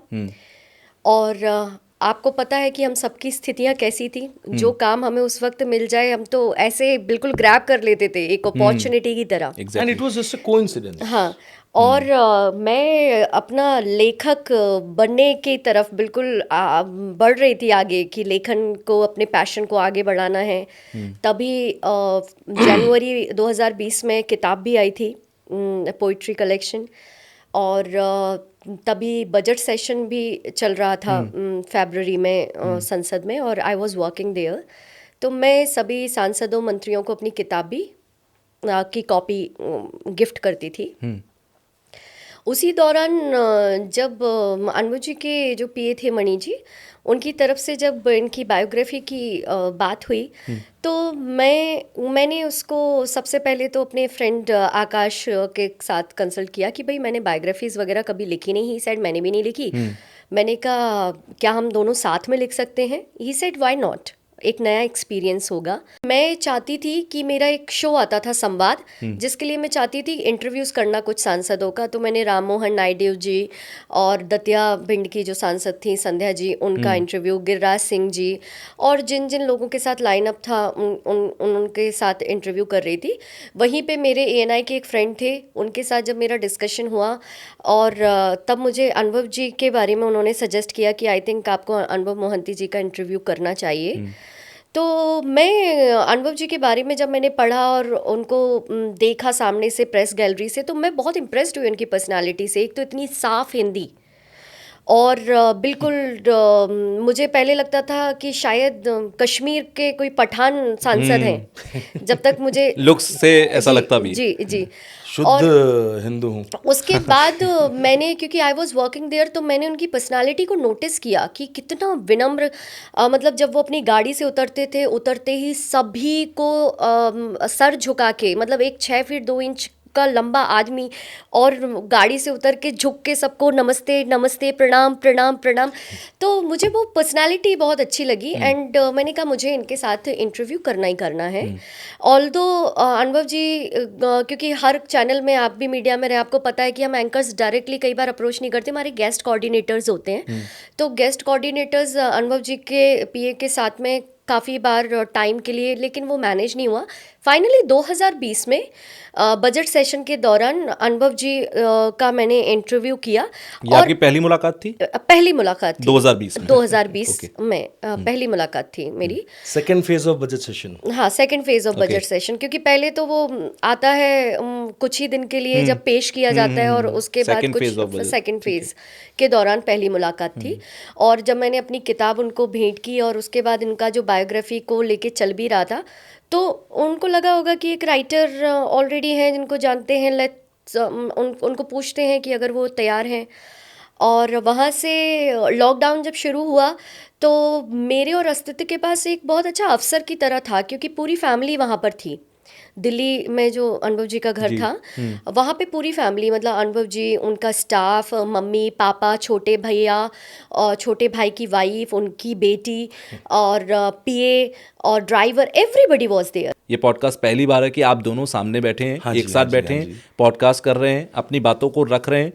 तो क्योंकि गूगल भरा पड़ा है, गूगल पे बहुत कुछ लिखा हुआ है, जागृति आपके बनाया बारे में गया भी, है सब। अनुभव जी आपके बारे में भी, और आप बता भी रहे हैं कि वहाँ पर कैसे आप ड्रैग हुई। आप अपनी बात भी पूरी करना। तो ये जो पूरा सिनेरियो चल रहा था जब आपके हाथ में बायोग्राफी आई और दूसरी तरफ गूगल पर धीरे धीरे वो बातें आना शुरू हो गई थी एक वक्त के बाद, कैसे डील कर रहे थे आप उस वक्त? मैं वही कह रही हूँ Tushar, I am so glad कि आपने मुझसे ये सवाल किया।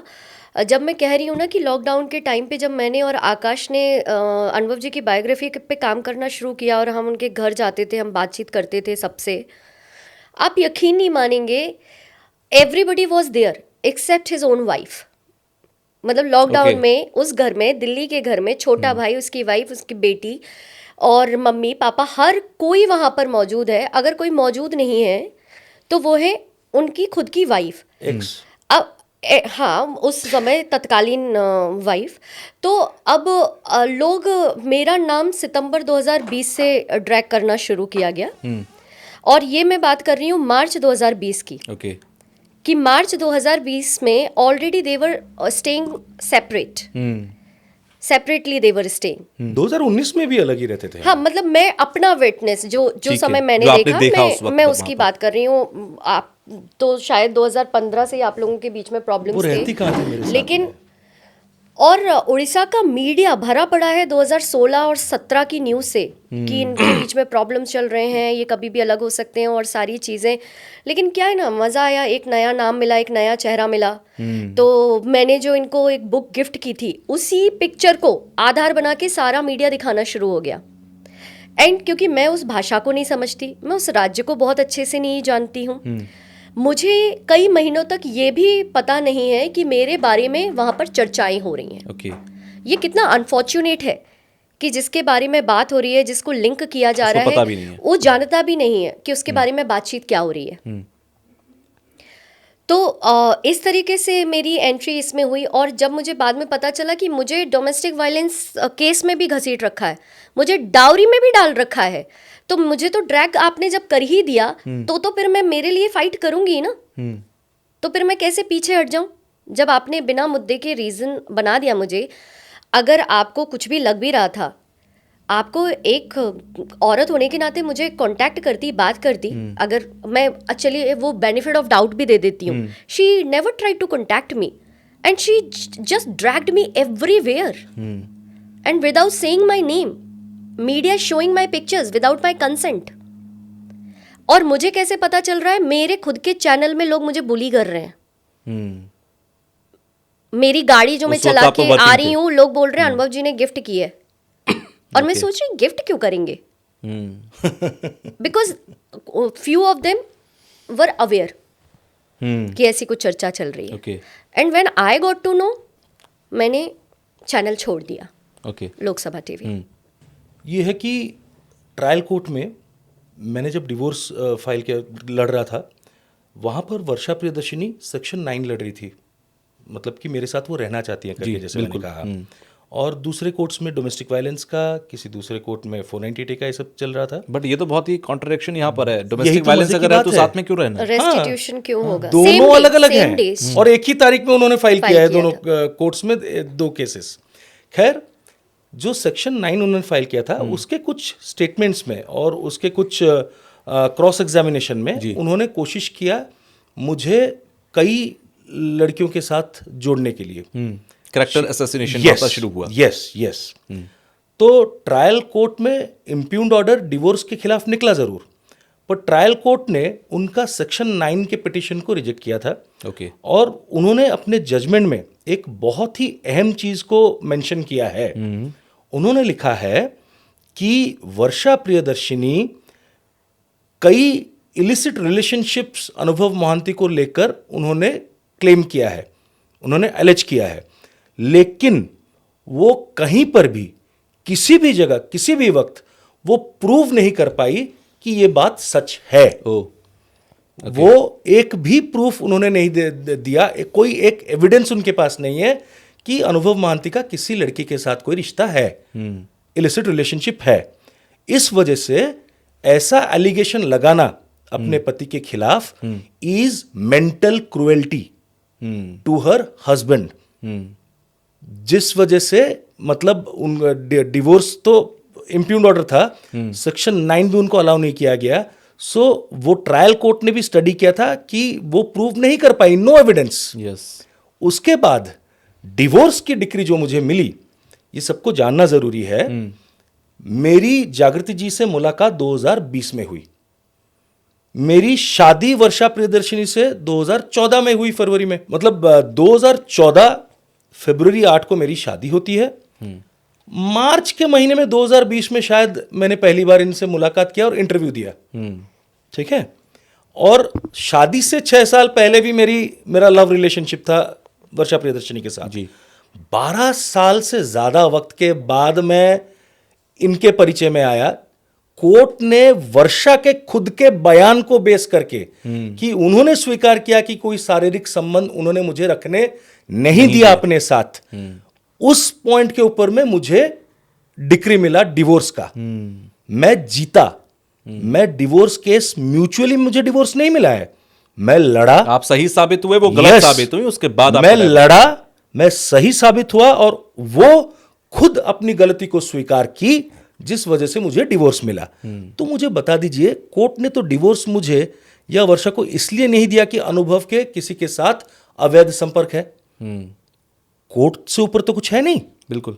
जब कोर्ट ने अपने जजमेंट्स में कहीं पर भी इस चीज से मतलब कहीं कोई टिप्पणी नहीं दिया, कोर्ट ही कन्विंस नहीं हुआ उनकी बातों पर, तो वो कौन होती हैं या कोई कौन होता है, किसको हक है जो एक महिला को जो झूठ पर झूठ, झूठ पर झूठ, झूठ पर झूठ बोलती जा रही है, उसको महान दिखाने के लिए किसी दूसरी महिला को आप बेइज्जत, बदनाम और इतना परेशान कर दोगे कि वो अपने वर्किंग प्लेस में भी ह्यूमिलेशन फेस करे। Exactly. नौकरी को छोड़ना पड़े। एक जगह में नहीं, जितना मैं जानता हूं शायद 2-3 जगहों से इनको नौकरी छोड़ना पड़ा।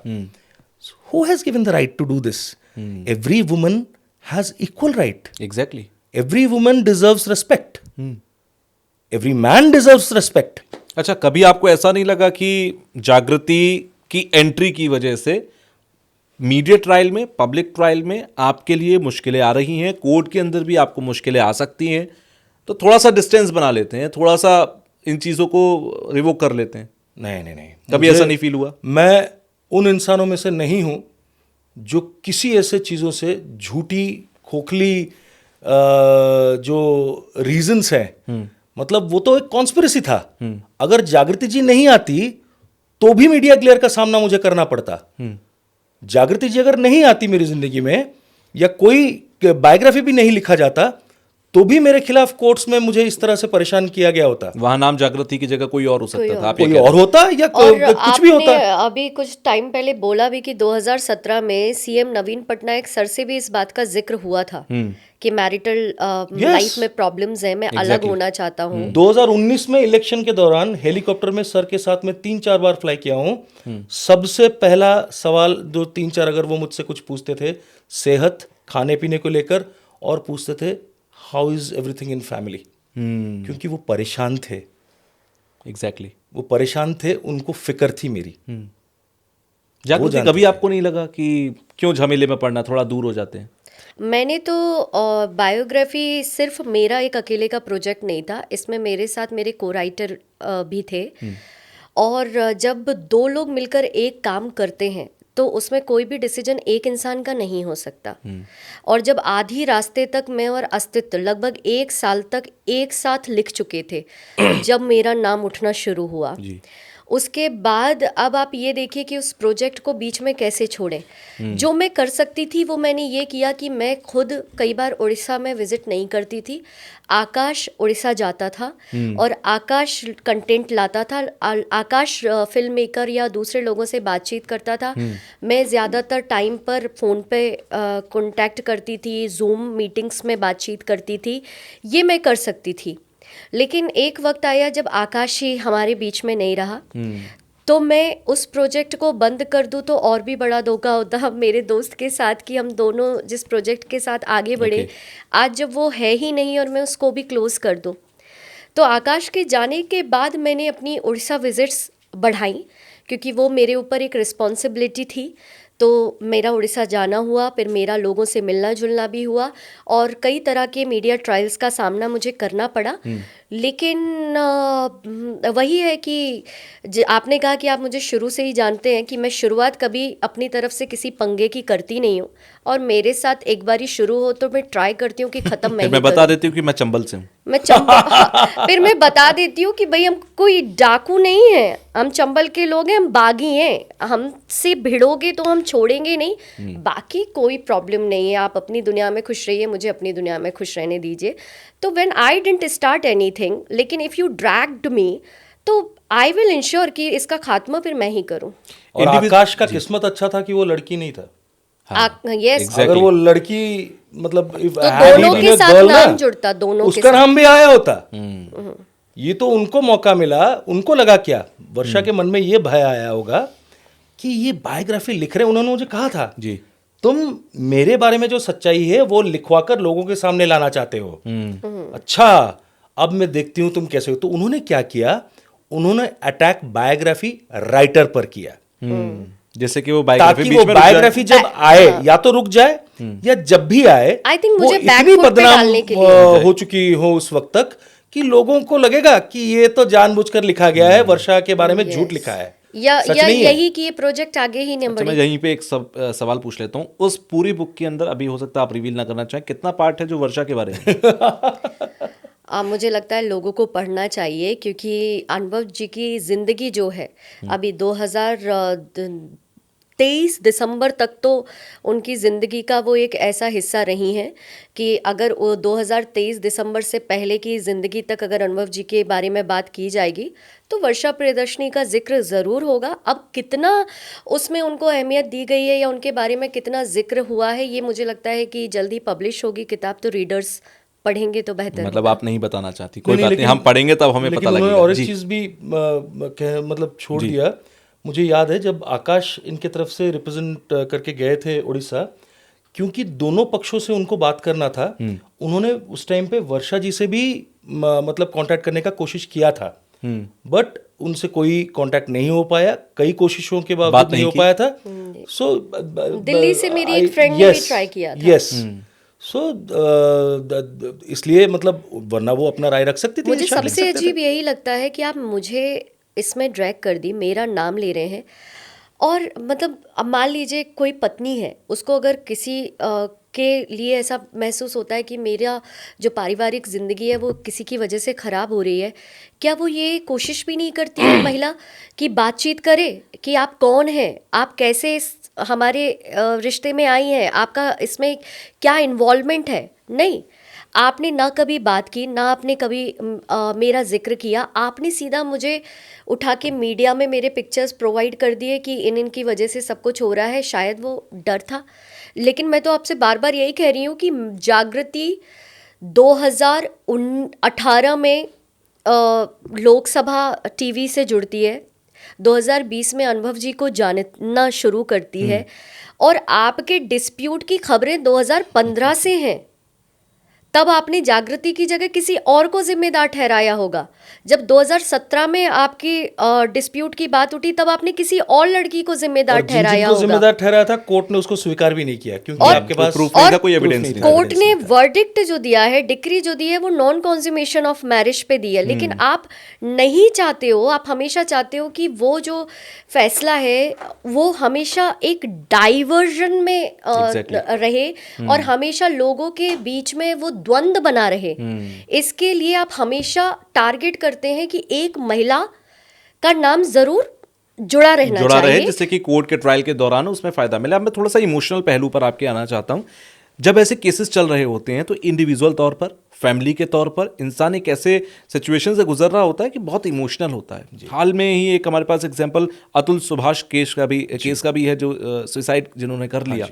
बहुत सारे लोग अपनी फैमिली की बात जब आ जाती है, जब फैमिली पर बात आ जाती है, तब वो उसको क्विट करने के बारे में सोचते हैं। आपके साथ भी वो सिचुएशंस आई होंगी, हर दिन आपको भी लगा होगा कि क्या गलती मैंने कर दी। ये बात सही है कि मैंने एक वक्त में बहुत सोचा कि मैंने ये क्या गलती कर दिया। ज़िंदगी का सबसे अहम वक्त मैंने किसी ऐसे एक इंसान के पीछे लगा दिया जी। जो वो वर्थ नहीं थी। और शायद वो वक्त अगर मैं किसी गरीब इंसान, गरीब बच्चे के लिए लगाता या किसी के लिए भी करता तो शायद मैं कुछ अच्छा और कर पाता। तो मैंने तो वो वक्त ज़ाया कर दिया था और मुझे बड़ा अजीब लगा था कि मैं मतलब क्यों जीऊँ, मतलब I don't have the right to live any more, I have ruined my life. एक वक्त में ऐसा आया ज़रूर, 2020 में ही आया था। यही पर वो फेज उसके था बाद जब में बायोग्राफी की हाँ 19 एंड बात और उठी 20 का था, actually। जब मुझे लगा था बायोग्राफी का। पर आपने जैसे कहा ना कि जैसे अतुल सुभाष जी, मतलब वो हमारे एक भाई हैं, हमारे बीच से ही हमने एक भाई को खोया है। वो एक सिर्फ एक परिवार केस का। ऐसे हजारों और लाखों राहुल अग्रवाल भी एक ऐसे भाई थे जो राउरकेला से बिलोंग करते हैं, उड़ीसा के। उन्होंने भी 2 साल पहले उन्होंने ऐसे ही आत्महत्या किया था एक वीडियो करके। ऐसे कई पुरुष हैं, कई हस्बैंड्स हैं जो बोलते हैं ना, तो मर्द को दर्द नहीं होता, ये झूठ है। हर किसी को दर्द होता है, मर्द को भी होता है भाई। और मर्द को जो दर्द होता है ना, वो दुनिया से छुपाने के लिए लग जाता है, जुट जाता है, पूरी हिम्मत और ताकत लगा देता है कि वो कैसे उस दर्द से निपटे, उससे निकले और सच्चाई से, दिल से उसके खिलाफ लड़े और सबको इकट्ठे लेकर प्यार से जिए अपनी ज़िंदगी। पर जब कई लोग फेल कर जाते हैं, फैमिली के सामने सरेंडर कर देते कि नहीं, सुसाइड या अपनी ज़िंदगी को ख़त्म करते हैं, वहाँ मेरी ज़िंदगी में कुछ अलग हुआ। मैंने अपने परिवार के बारे में जब सोचा, मुझे लगा नहीं, मुझे जीना चाहिए। मैं क्यों ज़िंदगी अपनी ख़त्म करूं? मेरे माँ बाप मुझे इतना लाड प्यार से बड़ा किए हैं, इतनी मेहनतें की हैं वो लोग, उन लोगों ने किया है, इतने सैक्रिफाइसेस मेरे पूरे परिवार में। And everyone is the result of thousands of love. तो मुझे क्या हक है अपनी ज़िंदगी को ख़त्म करने का इस तरह से? Exactly. I have the right to live with all dignity and my constitution grants me that. Article 21 gives me the right. तो मैं क्यों अपनी ज़िंदगी को ख़त्म करूं, और वो भी किसके लिए? जो झूठ पर झूठ बोलती जा रही है और जिसने गलती से ज़्यादा और गलती एक के बाद एक करती जा रही है, और मेरी कोई गलती है नहीं। मैं सच्चाई की राह पर चल रहा हूँ। राइट। तो अगर मैं, और मुझे इतने फ़ैन फॉलोअर्स मुझे इतना मानते हैं, इतना विश्वास रखते हैं, मैं उनके लिए क्या छोड़ कर जाऊँगा एक सीख के नाते? तो मैं फैसला लिया कि नहीं, गलती अगर मुझसे हुई है तो उस गलती को सुधारूंगा भी मैं, लड़ूंगा मैं, जीतूंगा मैं सबको इससे निकालूंगा, और जो झूठा है, जो गलत है, उसका चेहरा, उसका मुखौटा दुनिया के सामने खोलूंगा। इस पूरी लड़ाई के दौरान आप इतने ताकतवर महसूस कर रहे थे, इनर साइड से आपकी ताकत कौन कौन था? वो शख्स कौन कौन थे जो आपके पिलर्स बनकर खड़े हुए थे? मेरे पिता सबसे पहले, मेरा परिवार, मेरे पिता माता, मेरा परिवार। और मैं अगर जागृति जी का नाम ना लूं तो बहुत बड़ी गलती हो जाएगी। इन्होंने जिस साहस से, जिस हिम्मत से मेरा साथ दिया और हमेशा ये हौसला दिया कि आप सही राह पर हो, आप फिक्र मत करो, आप जीतोगे। और आप देखिए, एक लड़की अपने ज़िंदगी के, अपने कैरियर के पीक में होकर, जहाँ पर उसको अपने प्रोफेशनल फील्ड पर ह्यूमिलेशंस फेस करना पड़ रहा है, क्योंकि वो प्रोपेगेंडा होता था, वो जानबूझ के उनके वीडियोस जहाँ पर अपलोड होते थे उसके नीचे जो अब्यूजिव कमेंट्स, वो कोई अपनी बहन के खिलाफ, अपनी माँ के खिलाफ कोई सुन नहीं सकता, कोई लिख नहीं सकता ऐसे कमेंट्स। मैंने भी अपने माँ बाप के खिलाफ, अपने परिवार के खिलाफ ऐसे कमेंट्स भी देखे हैं। तकलीफ होती है बहुत। तब जो सोशल मीडिया में इस तरह की गंदगी फैलाते हैं वो नहीं समझ पाते हैं कि किसकी जिंदगी में क्या क्या बदल जाता है, इससे कितना बड़ा प्रभाव लाता है वो। एक कमेंट किस तरह से किसी की जिंदगी बर्बाद कर सकता है। एग्जैक्टली। और एक एक कमेंट तो कई केसेस ऐसे हैं, मैं कुछ पहला नया कुछ नहीं बोल रहा हूं। तो मैंने देखा ऐसे दौर से गुजरते हुए भी जब वो सब कुछ सहकर एक लड़की अपना ताकत, अपना हिम्मत मतलब जुटा पा रही है, दुनिया का सामना कर रही है बिना मतलब जैसे उन्होंने कहा वो बागी हैं, जहाँ से है वो तो बागी हैं। मेरा बहुत रेस्पेक्ट, बहुत सारा प्यार उनको। वो ज़िंदगी में हमेशा अपने क्षेत्र में जिस किसी फील्ड में वो काम करें, बहुत नाम करें, वो बहुत और ऊंचाई तक जाएं। जी। And I really wish to see her smiling, happy, successful all the time. और जो उनसे छीना गया है ना, जो इज्जत, जी। जो वक्त और जो ह्यूमिलेशन उनको दिया गया है, वो वापस तो कोई नहीं कर सकता। लेकिन ये बात सच है, मैं आपके सामने आज बता रहा हूँ कि वो वक्त भी आएगा जब उसका भी सही फैसला होगा। कल मैं जब रिसर्च कर रहा था इस पॉडकास्ट से पहले, मैं बहुत सारी चीज़ों से गो थ्रू हो रहा था जी। एक जगह पर मुझे पता लगा कि आपकी जो एक्स वाइफ हैं, उनकी एक वाइफ मार्केट में बहुत चर्चाओं में है। आपको जानकारी है उसकी? ठीक है, वो एक फिल्म है, मैं व्यूअर्स को बता देता हूँ। एक फिल्म है आपकी एक्स वाइफ की जिसका नाम है वाइफ। उस फिल्म के अंदर कई सारी चर्चाएं हैं जिसमें वो पूरी अपनी लाइफ दिखा रही हैं कि उनका जो हस्बैंड है वो उनको किस तरीके से परेशान करता है, और वो जो आपके बीच के डिस्प्यूट थे वो पूरी तरीके से फिल्म में फिल्माने की कोशिश की गई और वो दिखाया गया कहीं पर। वो सारी चीज़ें, वो सारे कैरेक्टर्स वहाँ पर दिखाई देते हैं। मैं एक कमेंट पढ़ रहा था नीचे, जिस कमेंट में लिखा हुआ था कि अब अनुभव जी आपको भी एक हस्बैंड नाम की मूवी लानी चाहिए जिसमें आप अपना पॉइंट प्रूव कर सकें। तो बहुत कमेंट्स आ रहे हैं। आप ऐसा करने वाले हैं? आप ऐसे प्लानिंग में हैं? आप ऐसा करेंगे? बिल्कुल नहीं, मुझे जरूरत ही नहीं है। जब कोर्ट्स ने सब प्रूव कर दिया है, कोर्ट का ऑर्डर आ चुका है जी, मैं तो कहूंगा कि जो लोग, और वो खुद भी जो बहादुरी ले रहे हैं कि उन्होंने एक सिनेमा बना दिया जिस सिनेमा के माध्यम से, और उनके साथ जितने भी कुछ हैं, कुछ चुनिंदा कुछ लोग जो जब मन करा, मुझे ऐसा लगता है कि उनको रातों को नींद भी नहीं आती होगी, कब मीडिया आ जाए, कैमरा लग जाए, बूम सामने आ जाए तो वो कुछ बोल लें, उस इंतजार में रहते हैं। या ढूंढ ढूंढ कर बुला कर भी बोलते हैं कुछ लोग। तो वो लोग एक क्या काम करें, सिनेमा देखें और उसके साथ साथ कोर्ट का जो ऑर्डर है जी, जो जजमेंट है उसको लेकर, और उनके एविडेंस जो शीट्स है 185 क्वेश्चन से शायद, वो सारे कागजातों को लेकर वो थिएटर पर बैठ के वो सिनेमा देखें अगर हिम्मत है।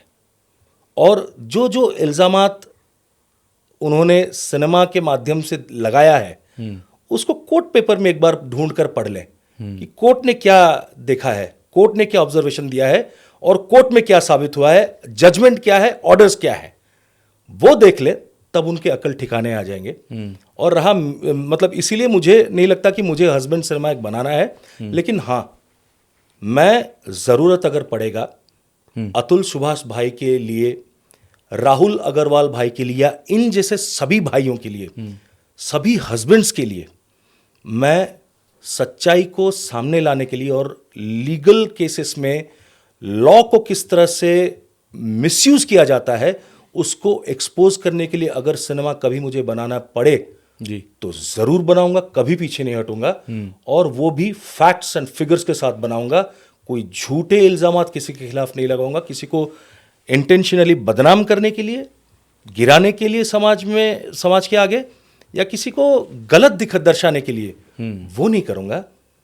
किसी की समाज में एक रिफॉर्मेशन लाने के लिए, जो सच है वो आए आगे हमेशा, जो निर्दोष है उसको दंड ना मिले, जो निर्दोष है वो हमेशा खुशहाल जिंदगी जीने का हक रखता है, उसको जीने का हक मिले। अनुभव जी, यहाँ पर एक रैंडम क्वेश्चन और बहुत ही हाइपोथेटिकल क्वेश्चन मेरा ये है कि भविष्य में, अब इतनी सारी करवाहट तो आप दोनों के बीच में है ही जी, ठीक है, लेकिन भविष्य में एक दूसरे से कहीं ना कहीं तो आप टकराएंगे, सेम इंडस्ट्री में आप लोग हैं, क्या आप उन्हें फेस कर पाएंगे? क्या वो आपको फेस कर पाएंगे? क्या आप एक पॉजिटिव अप्रोच दे पाएंगे उनको? मैं इतना बेचैन हूं उनका सामना करने के लिए। कितने वक्त से मैं बेचैनी से, मतलब मीडिया के माध्यम से भी बोल रहा हूं, लिख भी रहा हूँ सोशल मीडिया पे। मैं फिल्म नहीं बनाया हूँ बोलने के लिए कि आप आ जाओ मिलो, खुले मंच पर बात करते हैं। मैं इसलिए उनको बुला रहा हूँ कि भैया सिनेमा बनाकर जो आपकी मर्जी है वैसे दिखाकर किसी को गलत किसी को झूठा साबित करना, और वो भी कोर्ट के जजमेंट, फाइनल जजमेंट आने के बाद, सारी सच्चाई मतलब एक्सपोज हो जाने के बाद आप जो हरकतें कर रही हो वो बच्चे भी नहीं करेंगे शायद। तो आप इतनी सारी झूठ से घिरी हुई हो, एक प्लास्टिक मुखौटा लेकर आप जो जी रही हो ना, तो उसको क्यों जी रहे हो इस तरह से? आप आ जाओ, किसी लाइव टेलीकास्ट में बैठते हैं। और मैंने तो उनको उल्टा ये ऑफ़र दिया, आपके पसंद का चैनल, आपके पसंद का वक्त, आपके पसंद की तारीख, लेकिन जल्दी मैं आऊँगा, पहुँचूँगा, जो बोलोगी मैं सामना करूँगा with all respect, with all respect. कहीं पर भी मैं रिस्पेक्ट में कम नहीं करूँगा आपको, लेकिन सारी सच्चाई का सामना एक दूसरे के साथ करते हैं, लोग जाने कि कौन सच बोल रहा है कौन झूठ बोल रहा है। पॉलिटिकल एम्बिशंस आप बेहद है, वरना उसी पार्टी से क्यों लड़े वो लड़की, वो औरत जो अपने पति के साथ रहना चाहती थी, और जो पार्टी उनके पति को इतना हैरेस किया, उस पार्टी से टिकट लेकर वो क्यों लड़ेगी?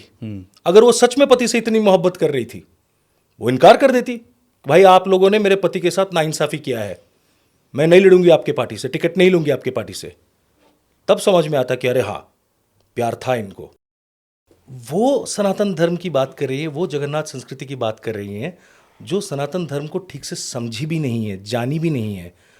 उनको इस तरह से धर्म का अपप्रचार और धर्म के मतलब गलत इस्तेमाल का, धर्म के नाम से झूठे और गलत इल्ज़ामात लगाना किसी के खिलाफ, उनको कोई हक नहीं है ऐसा करना।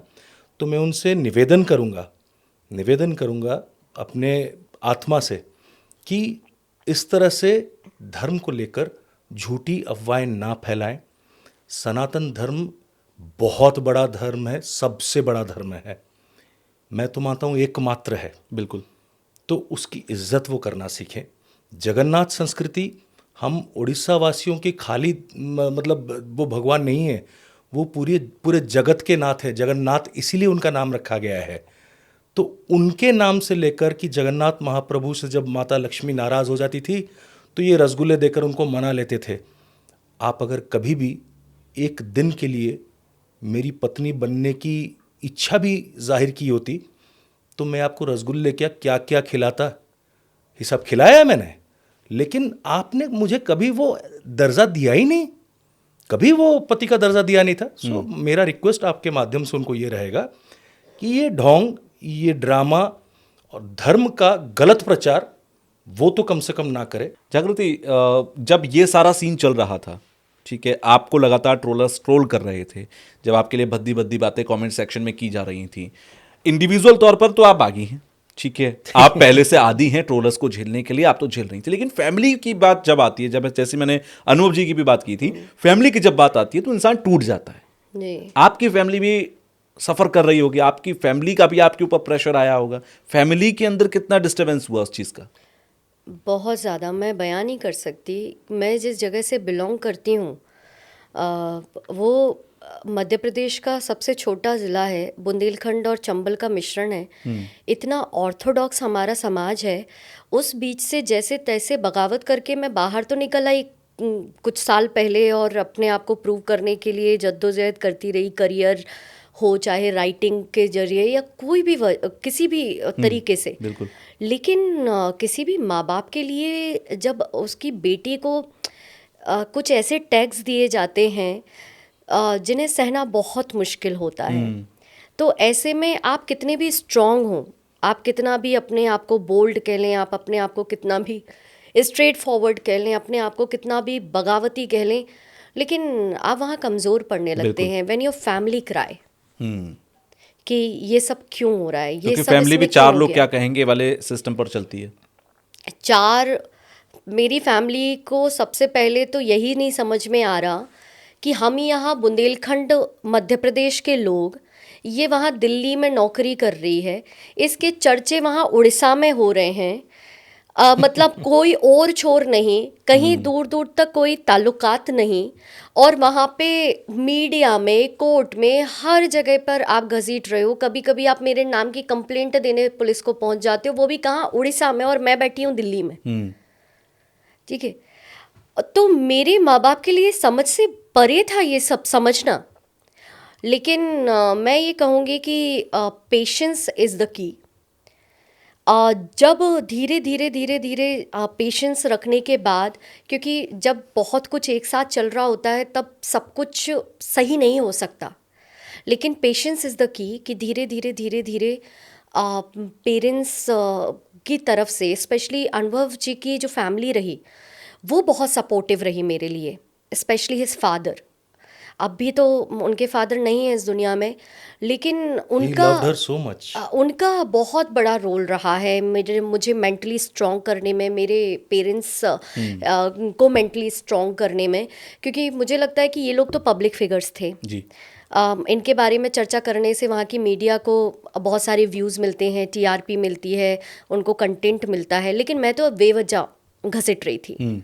मतलब मेरा तो यहाँ करियर पर भी दाव पर लगा हुआ था, इमेज भी दाव पे लगी हुई थी, और जितने थोड़ी बहुत जो अपनी मेहनत से सोशल मीडिया के थ्रू या टीवी के जरिए जो फैन फॉलोइंग कमाई थी, वो भी सवाल करने लगे। कहाँ मैडम हिंदुत्व के मुद्दे करती थी, कहाँ मैडम आतंकवाद और कश्मीर की बातें करती थी, अभी बस एक हस्बैंड वाइफ के मुद्दे पर ही इनके बारे में बातचीत होती है। तुषार, आप जानते होंगे 2017 में हम साथ काम करते थे, आप उस समय भी जानते होंगे कि मैं विमेन सेंट्रिक लॉज के मिसयूज़ पर बात करती थी। इनफैक्ट मैं आपको वो मेरे ट्वीट्स और पोस्ट भी दूंगी जो कि आप इस पॉडकास्ट के जरिए दिखा सकते हैं, क्योंकि आपके काम पर कोई जब सवाल खड़े करता है तो बहुत तकलीफ होती है। मुझे बोला गया कि मेरा इन्वॉल्वमेंट है अनुभव मोहंती जी की ज़िंदगी में, इस वजह से मैं misuse of women centric loss पर बात करती हूँ। पर मैं और मेरी दोस्त दीपिका नारायण भारद्वाज, हम दोस्त ही इसलिए बने क्योंकि ये एक मुद्दा था जो हम दोनों में कॉमन था। और लगभग 2015 से मैं misuse of women centric loss पर काम करते आ रही हूँ। और उसके बाद जब अनुभव जी की फैमिली सपोर्टिव हुई मेरे लिए, और जब वो मेरे लिए खड़े हुए, घर का हर सदस्य, चाहे मम्मी हो उनकी या पापा हो, छोटा भाई हो, उसकी पत्नी हो, घर का स्टाफ हो, रिलेटिव्स हो, एवरीबडी। मेरे छोटे भाई की बेटी तो इनसे बहुत प्यार करती है। तो उसके बाद क्या है ना कि मेरा परिवार भी नॉर्मल होना शुरू हुआ। उसके बाद तो अभी तो ऐसा है कि लोग पूछते हैं कि हम दोनों एक दूसरे को डेट कर रहे हैं या नहीं कर रहे हैं, but our families are dating each other. That's good. Family date कर रही हैं तो मैं भविष्य में थोड़ी बहुत उम्मीद भी लगा सकता हूँ आप लोगों से। न्योता Is मिलेगा it? आपको? अच्छा, लेकिन बिना शगुन के कोई अलाउड नहीं होगा। लिफाफा डेफिनेटली मैं थोड़ा बहुत तो आपको जानता भी हूँ, तो अच्छा शगुन आपके लिए लेकर आऊँगा। चलिए, यहाँ पर ना बहुत सारी बातें हमने की हैं, इमोशनल लेवल पर भी हमने बात की, आपकी ट्रॉमेटिक लाइफ जो थी उस पर भी मैंने बात की, आपकी राजनीति पे भी बात की, आपकी एक्टिंग पे भी बात की। अब कुछ सवालात मेरे आप दोनों से ऐसे होंगे जो कि रैपिड फायर की तरह होंगे, ठीक है? तो मैं थोड़ा सा ये आपसे उम्मीद करूंगा कि जो पहला जवाब आपके मन से आए आप उसी को बोल दीजिएगा, क्योंकि हम चाहते हैं कि रैपिड फायर थोड़ा फास्ट रहे। जो बोलूंगा पर सच बोलूंगा, तुषार सच के पहले सिवा कुछ अनुभव नहीं जी के बोलूंगा। साथ रैपिड फायर कीजिए। द रीजन इज ये बहुत सारे इंटरव्यू देते हैं और Okay. मैंने इससे पहले ये- इंटरव्यूज किए हैं, तो मुझे जवाब देने का उतना एक्सपीरियंस तो नहीं ये है। तो एक एक्सपेरिमेंट होना चाहिए। मैं कर अपने रहा आप को हूँगा। तैयार कर रही हूँ इस रैपिड फायर के लिए। आई God. थिंक कुछ फनी क्वेश्चंस भी होंगे, बहुत सीरियसनेस क्वेश्चन ऐसे होंगे जो मुझे लगता है कि थोड़ा आपके लिए मुश्किल हो सकते हैं और व्यूअर्स के लिए काफ़ी इंटरेस्टिंग भी हो सकते हैं। पहला क्वेश्चन अनुभव जी आपसे है, अनुभव मोहंती अगर एक्टर या पॉलिटिशियन नहीं होते तो फिर क्या होते? मैं अनुभव मोहंती ही होता, मुझे नहीं पता मैं कुछ और हो पाता इससे अलावा, इसके अलावा कुछ और नहीं हो सकता मैं। कभी कुछ सोचा नहीं, कभी कुछ सुना नहीं? नहीं, एक अच्छा इंसान, एक्टर और पॉलिटिशियन को छोड़कर मैंने हमेशा चाहा है कि अच्छा इंसान बनूं, और जिस दिन इस दुनिया से जाऊं उसके बाद लोग मुझे एक अच्छे इंसान के नाते जाने और पहचाने। Okay, great. नेक्स्ट क्वेश्चन जागृति आपसे है कि अनुभव मोहंती की जब आप बायोग्राफी लिख रही थी उस वक्त पर कौन सा पार्ट ऐसा था जिसने आपको रुला दिया? अनुभव मोहंती की जर्नी जो रही है ना, मुझे लगता है कि इनके माता पिता ने उनको जो नाम दिया है ना अनुभव, अपनी थ्रू आउट लाइफ ये अनुभव करते रहते हैं अलग अलग चीज़ों का। और जो सबसे इमोशनल जो चैप्टर है मेरे लिए वो है इनके पिता के बारे में। Okay. कि जब इनके पिता का मीडिया ट्रायल हुआ और पिता पर तोहमतें लगीं, तो उस रात मैंने एक बहुत अलग अनुभव मोहंती को देखा। मेरी और अस्तित्व के अनुभव जी से बात हो रही थी, रात का समय था और अनुभव जी वॉज क्राइंग। ये हमारा पहला मोमेंट था कि बतौर राइटर्स हम उनको इस तरह से देख रहे थे। और हरिशंकर परसाई जी की कुछ पंक्तियां हैं जिसके थ्रू मैं इस बात को समझाऊंगी कि ये कितना वियर्ड था देखना। कि उन्होंने लिखा है हरिशंकर परसाई ने कि पुरुष रोता नहीं है, पर जब वो रोता है तो रोम रोम से रोता है और उसकी व्यथा पत्थर में दरार कर सकती है। नेक्स्ट क्वेश्चन अनुभव आपसे रहेगा मेरा कि अनुभव Mohanty is a superstar for fans, but अगर अनुभव के लिए कोई सुपरस्टार है तो वो कौन है? मेरे पिता और बजरंगबली हनुमान। जय हो। अच्छा, अब एक बड़ा ही इंटरेस्टिंग क्वेश्चन है आपके लिए। अनुभव जी अगर राजी हो जाएं तो क्या आप उनसे शादी के लिए तैयार हैं? अगर ये सवाल मुझसे ज्यादा व्यूअर्स का है, कमेंट में आने वाले लोगों का। आपको पता है ये सेक्शन आपका कितना वायरल होने वाला है, शॉर्ट इसका जब निकलेगा अगर। पर तुषार मैं एक आपको बात बोलूं, अगर नहीं, हाँ या ना में अनुभव जी, हाँ या ना? नहीं मैं अपने तरीके से जवाब दूंगी। नहीं, पहले हाँ या ना तो नो, बोलो। It was not one word answer question round. अच्छा, मतलब कहानी लंबी है।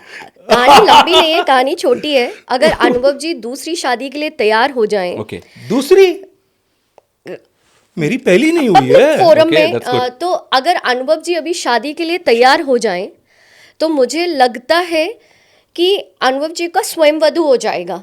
मतलब इतनी लड़कियां तैयार हो जाएंगी। आप अपना बताइए ना बात पहले। है। आप अपना तो बताइए पहले। मैंने तो कहा ही है, शगुन का लिफाफा। ओह माय गॉड, मतलब ये कह रहे हैं कि अनुभव जी अगर आप राजी होंगे तो शगुन का लिफाफा हम तैयार रख सकते हैं। मैं अब मेरा सवाल आपसे अगला यही है, इसका सप्लीमेंट कर देता हूं मैं थोड़ा सा, कि क्या आप दूसरी शादी के लिए तैयार हैं? मेरी पहली शादी नहीं हुई है। ठीक दूसरी है, आप क्या शादी के लिए तैयार हैं? हाँ, शादी एक बहुत प्यारा बंधन होता है, प्यारा रिश्ता होता है। और मेरा भी अगर किस्मत में रहा, भगवान ने चाहा, मेरे माँ बाप ने भी कई सपने देखे हैं मुझे लेकर। उनका बड़ा बेटा हूँ मैं। और अगर मैं किसी लड़की की ज़िंदगी को बर्बाद ना करूँ, अगर वो कॉन्फिडेंस उस लड़की को आए मुझ पर, तो मैं डेफिनेटली शादी के लिए तैयार हूँगा और मैं अच्छा पति भी बनूंगा। कोई प्लानिंग है कब करने वाले? हाँ जी, बहुत जल्दी करने वाला हूँ। आपको लड़की न्योता ढूंढ ली है? दूंगा। हाँ जी, ढूंढ ली है। ये आप लोग वोट कर सकते हैं कि अनुभव जी अगर राजी हों तो मुझे उनसे शादी करनी चाहिए। अच्छा, अगर वोट्स अच्छे आएंगे तो फिर आप शादी के लिए तैयार हैं? पहले आने तो लेकिन दीजिए। आपकी फीलिंग क्या कहती है? मेरी फीलिंग मैं आपको मैं एक बात आपको बताती हूँ कि अनुभव जी ठीक है, अगर करना होगा तो करेंगे, क्यों परेशान हो रही नहीं हो? नहीं नहीं, अनुभव जी मुझे राजी नजर आ रहे हैं वैसे। अनुभव जी एक बेहतरीन इंसान है। जी। और हर लड़की ये चाहती है कि जो इंसान अपने परिवार को बहुत इम्पोर्टेंस देता है वो अपना जो बनने वाला परिवार होगा उसको भी बहुत इम्पोर्टेंस देगा। तो मुझे सबसे ख़ास बात तो यही लगती है कि he is a family man. Thank you so much for saying this. मुझे लगता है कि दोनों राजी हैं, बस यहाँ पर आप दोनों कहना नहीं चाहते, काजी बट कोई नहीं बात नहीं, काजी नहीं है यहाँ पर। काजी होता तो शायद बात बन भी जाती। अच्छा, अगला क्वेश्चन पर मैं आता हूँ। पॉलिटिक्स के टॉप लेवल पर आप क्या मैनिफेस्ट करते हैं? किस तरह से ये सवाल आप मेरा कि पॉलिटिकल की क्या हाइट्स हैं जो आप मैनिफेस्ट कर रहे हैं, आप सोचते हैं कि मुझे इस लेवल पर जाना है? कोई लिमिट नहीं होनी चाहिए उसमें। सर्विस एंड लोगों के लिए काम करना, इसमें कोई लिमिटेशन, कोई बाउंड्री होनी ही नहीं चाहिए किसी के लिए भी, किसी नेता के लिए। कोई भी राजनेता हो, कोई पब्लिक फिगर हो, वो अगर कोई बाउंड्री तय कर दे तो फिर क्या रह गया? हर बाउंड्रीज को, हर सीमाओं को लांघ कर आगे निकलने का हिम्मत होना चाहिए, जज्बा होना चाहिए और दिल से वो आवाज़ होनी चाहिए कि हाँ, मैं करूँगा और मैं ही करूँगा। जागृति, एक सवाल बार बार कहा जाता है, बल्कि ये बात बार बार मीडिया में भी कही जाती है, पब्लिक में भी कही जाती है, सोशल मीडिया पर भी कही जाती है कि आप जो राइटिंग की दुनिया में आई, आपने कई फिल्मों को लिखा, अनुभव जी की भी जो कई सारी फिल्में हैं उसमें आपने राइटिंग की है। अनुभव मोहंती इज द रीज़न इसके पीछे कि आप फिल्मों को लिख रहे हैं। अगर अनुभव मोहंती नहीं होते तो आप क्या फिल्में लिख पाती? नहीं, कई सारी तो नहीं लिखी हैं। अभी तो मेरी एक हिंदी का ट्रांसलेशन एक फिल्म का, और दूसरा जो रावण है जो पैन इंडिया रिलीज होगी, उसका कॉन्सेप्ट स्टोरी मेरा ही है, और मेरे साथ को राइटर्स भी हैं जो स्क्रीन प्ले में शामिल हैं। अनुभव मोहंती नहीं होते तो मैं फिल्मों की कहानियाँ तो लिखती, लेकिन वो इतने कम समय में पर्दे पर आती या नहीं आती वो मैं नहीं कह सकती। क्रेडिट देती हैं आप? मैं बिल्कुल क्रेडिट देती हूँ। नेक्स्ट प्रोजेक्ट्स कौन कौन से हैं आपके? नेक्स्ट प्रोजेक्ट एक तो बायोग्राफी है, और इसके अलावा मेरी जो पोएट्री कलेक्शन था रूह, उसका भी वॉल्यूम 2 आएगा। इसके साथ ही एक कहानी संग्रह पर भी मैं काम कर रही हूँ। आपसे मेरा सवाल है कि अगर आप अपने पास्ट लाइफ से किसी हिस्से को उड़ा देना चाहते, या आपको ये ताकत होती कि आप उसे मिटा सकते हैं, तो क्या कौन सा हिस्सा आपकी ज़िंदगी का होता जिसे आप फाड़ कर फेंक देना चाहते थे? मुझे आज ये लगता है कि मैं कोई भी हिस्सा नहीं मिटाऊंगा, कोई एक हिस्सा भी नहीं फाड़ कर फेंकूंगा, क्योंकि हर एक हिस्सा मेरी ज़िंदगी में इतनी अहमियत रखती है। क्योंकि जो कुछ भी मैं आज हूँ, जितना भी मैं सीखा हूँ, जितने हिम्मत और ताकत से मैं दुनिया को सामना करने का जो बात कर रहा हूँ और दिल से वो कर रहा हूँ, ऐसा नहीं कि सिर्फ बोलने की बात है, आई मीन इट। तो वो कोई भी मतलब फीलिंग जागृत नहीं होती अगर कोई एक हिस्सा हट जाएगा। इसका इनके लिए रैपिड फायर है, लेकिन क्योंकि मैं इनकी बायोग्राफी की राइटर रही हूँ, तो मैं ये कहना चाहूँगी कि आपने कहा ना किसी हिस्से को मिटाना चाहेंगे, जितने भी हिस्से मैंने इनकी किताब में लिखे हैं, उससे मुझे एक चीज़ लगी कि अनुभव मोहंती या तो जीतते हैं या सीखते हैं। अच्छा। हाँ, अनुभव मोहंती अपनी ज़िंदगी के किसी भी फेस का मलाल नहीं करते। बहुत अच्छी बात है, लोगों को सीखनी चाहिए आपसे। Thank you. आखिरी सवाल मेरा आपसे है कि ट्रोलर्स के निशाने पर तो आप अक्सर रही हैं, रीज़न क्या है कि आप हमेशा ट्रोलर्स के निशाने पर आ जाते हैं? रीज़न है कि जब आप अपनी थॉट्स, अपनी ओपिनियंस और अपनी आइडियोलॉजी में बहुत क्लैरिटी रखते हैं, तो बहुत ही साफगोई और बहुत ही बेबाकी से अपनी बात रखते हैं। तो जब आप बेबाकी से अपनी बात रखते हैं, वो हर कोई नहीं डाइजेस्ट कर सकता। चलिए, मुझे लगता है कि बहुत अच्छा एक इंटरव्यू आप दोनों के साथ मेरा रहा, क्योंकि पहली बार आप दोनों सामने आए हैं कैमरे पर एक साथ। Yes. आप सामने बैठे हैं और हर सवाल का जवाब देने के लिए आप तैयार रहे, आपने जवाब दिया। तो आज के इंटरव्यू को मैं यहीं पर पॉडकास्ट को ख़त्म करता हूं आप दोनों की इजाज़त से, लेकिन मैं इस बात को भी अपने साथ इस पॉडकास्ट से लेकर जा रहा हूं जो जागृति ने कहा कि मैं शगुन का लिफाफा तैयार रखूं।